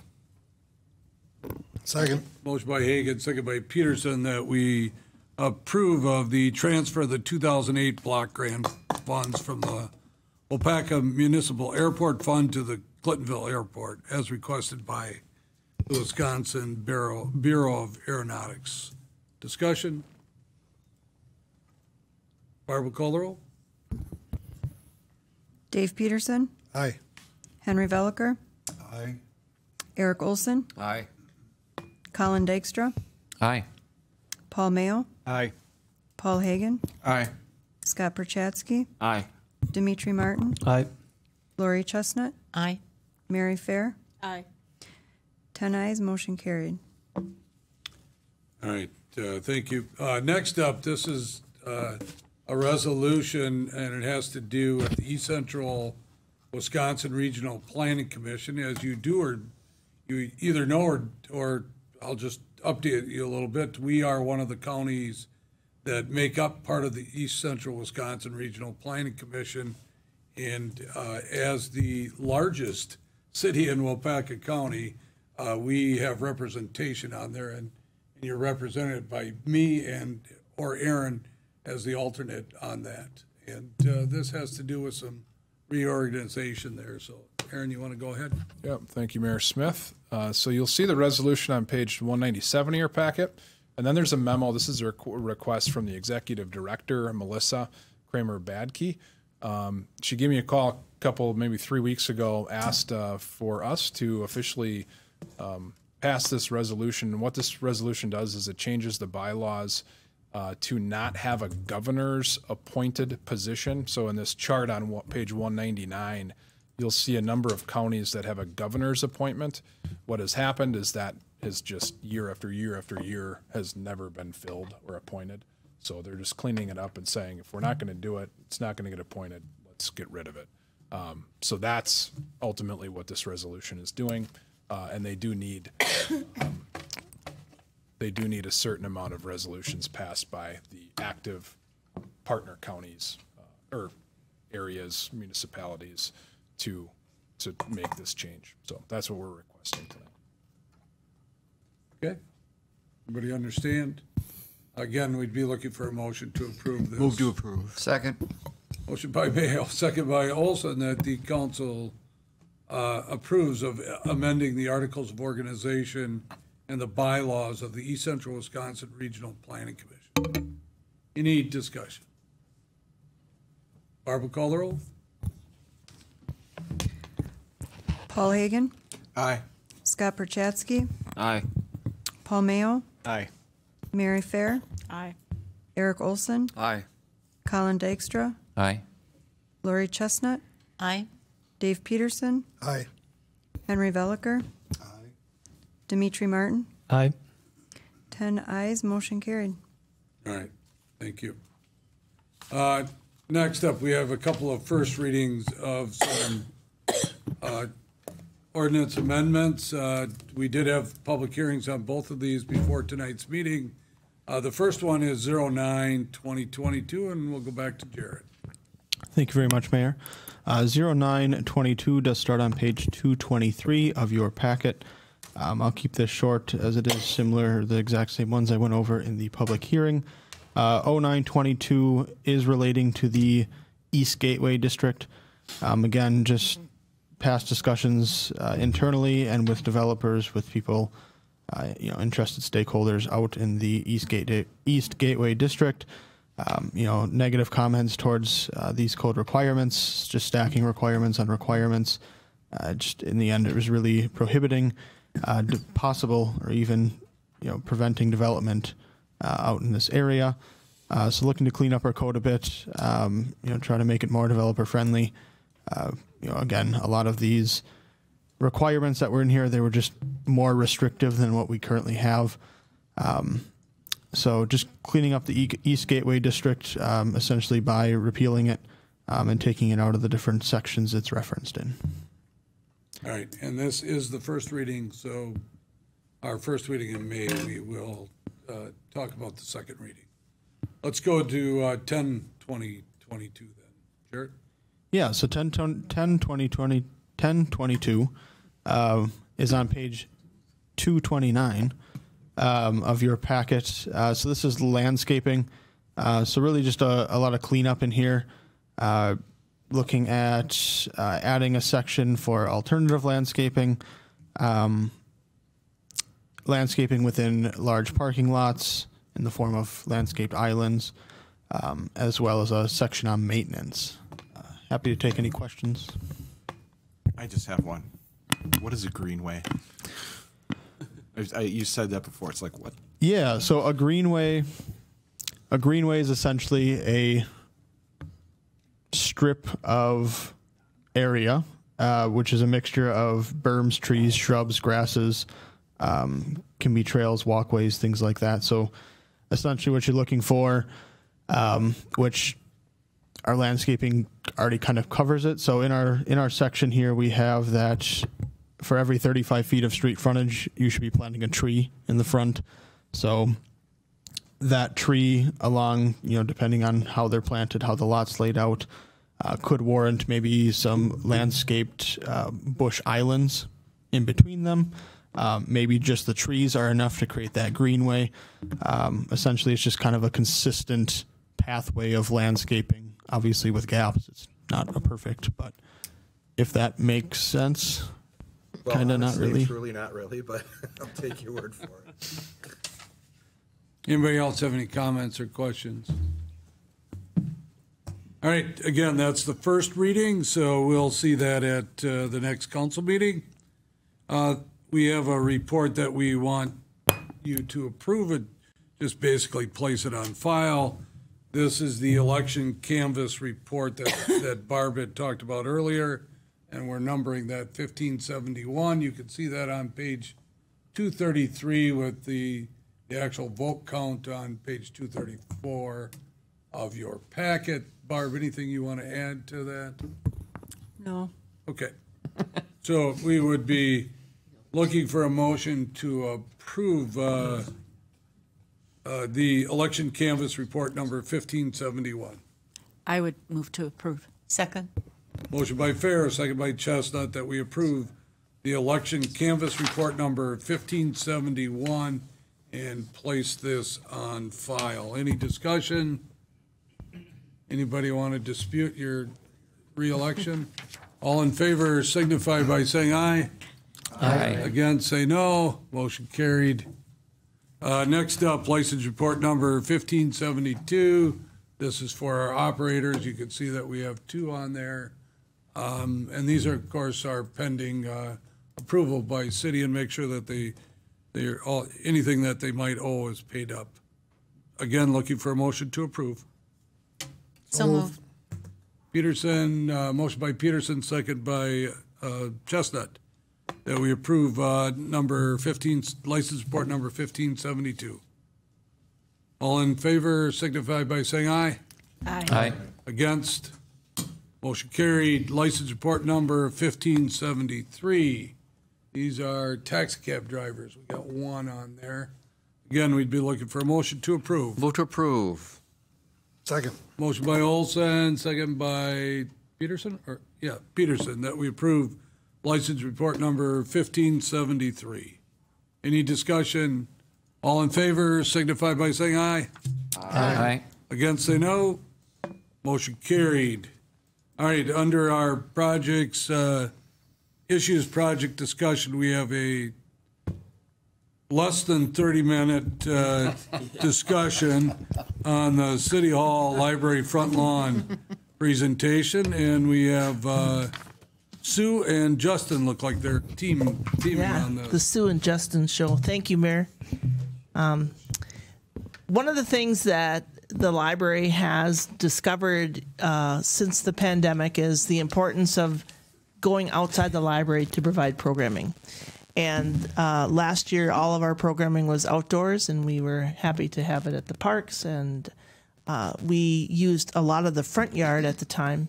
And with Main Street project, we have been in discussion with the Public Works Department about what we could do to enhance our front lawn, enhance the front lawn as a program space for the whole community, not just the library. Take it, Justin. Oh. All right, so we're planning to renovate the front lawn, make it nice. As part of our downtown planning, as indicated as one of the final pieces, we did Main Street, we did the buildings program, we did Granite Street, a few other things downtown.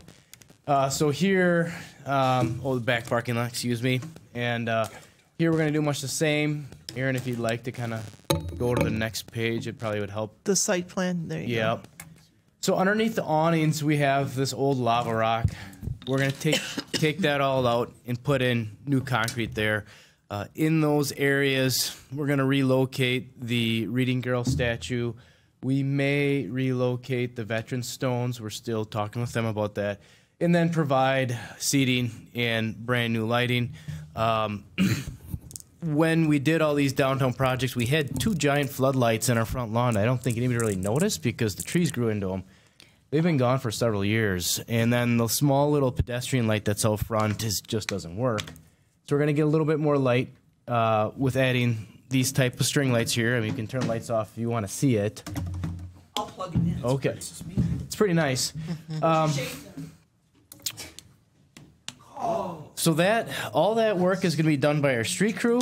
They're going to put forth all the effort to get rid of, to demo all the old stuff and then put in the brand new concrete. We're going to install an irrigation line. So we stubbed out when we did Main Street a lateral that is just to the west of the bandstand. So an irrigated lawn can withstand higher traffic, pedestrian traffic, which would then sustain the programs and the special events that we want to have downtown. We're going to make a few more electrical improvements. I mentioned the lights underneath the awning. We're going to get some electricity up to the northwest location. With all these projects, we lost it to the old sign there.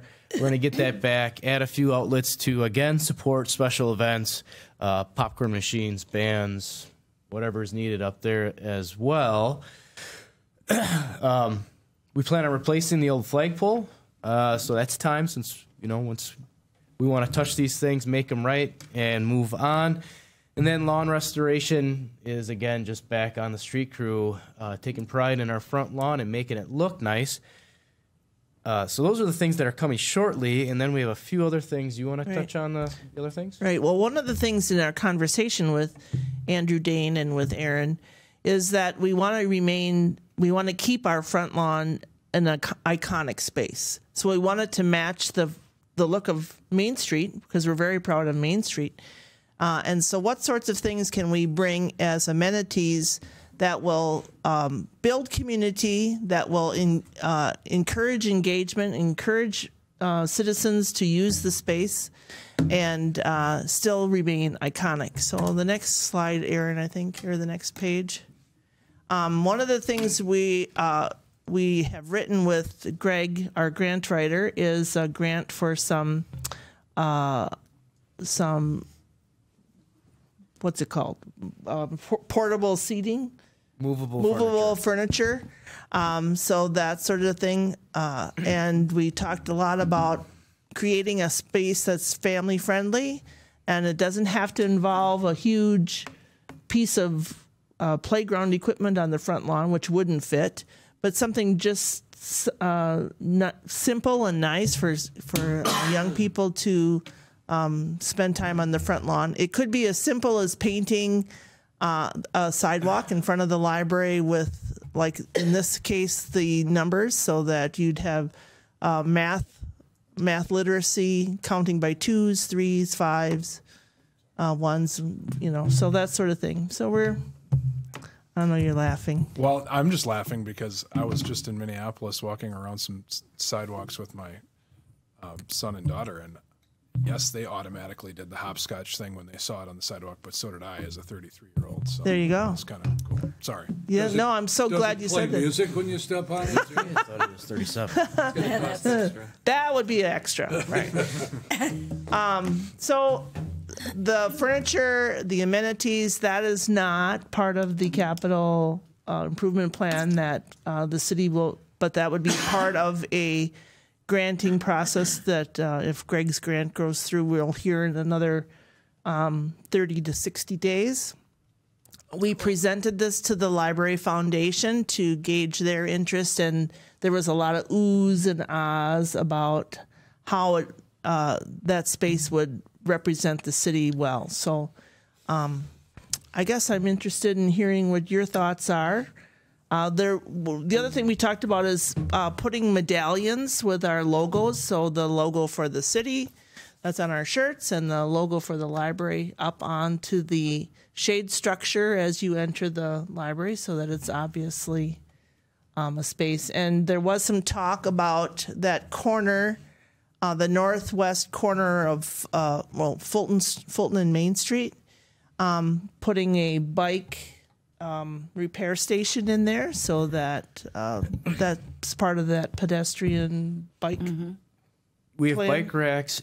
We have bike racks that we plan on finding a good home for on the front lawn, and then there's fixed-it stations. 3 of them were donated. One's going to Swan Park, one's going to South Park, and then one downtown, which has not been identified yet. So there's a potential of putting it on the front lawn with this project. Cool. So, okay. Anybody else? I just a comment. I think they're great ideas, and I'm happy to. It looks like such a nice tie together of everything that we've done up to this point. So thanks for all your work. I think it's a great idea. Love these pictures, but I'm sure there's lots out there to choose from. So, exactly. Yeah. Very good. When do you think this project is going to start? Soon. Okay. Well, let me make a point here. I know you guys are not asking for action, and sorry I didn't say something to you before, but this is on City Hall, and council ultimately makes the decision on what happens on the City Hall. So you will have to get approval from City Council. And so you should put this on the agenda at the next council meeting. Okay? Approval for the improvements? To move forward with this project. Yes. Okay. Sorry I didn't say something to you on this. We'll do that. Sure. Yep.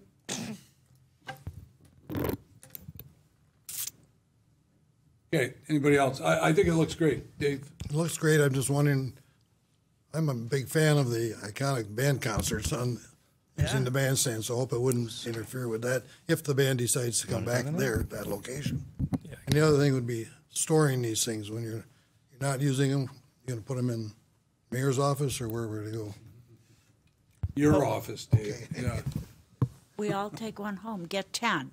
Andrew, did you have a comment? So I've worked with Mark the last couple summers as far as the city band concerts. Last year, because of still COVID stuff, they did it at Upper South Park by the fountain.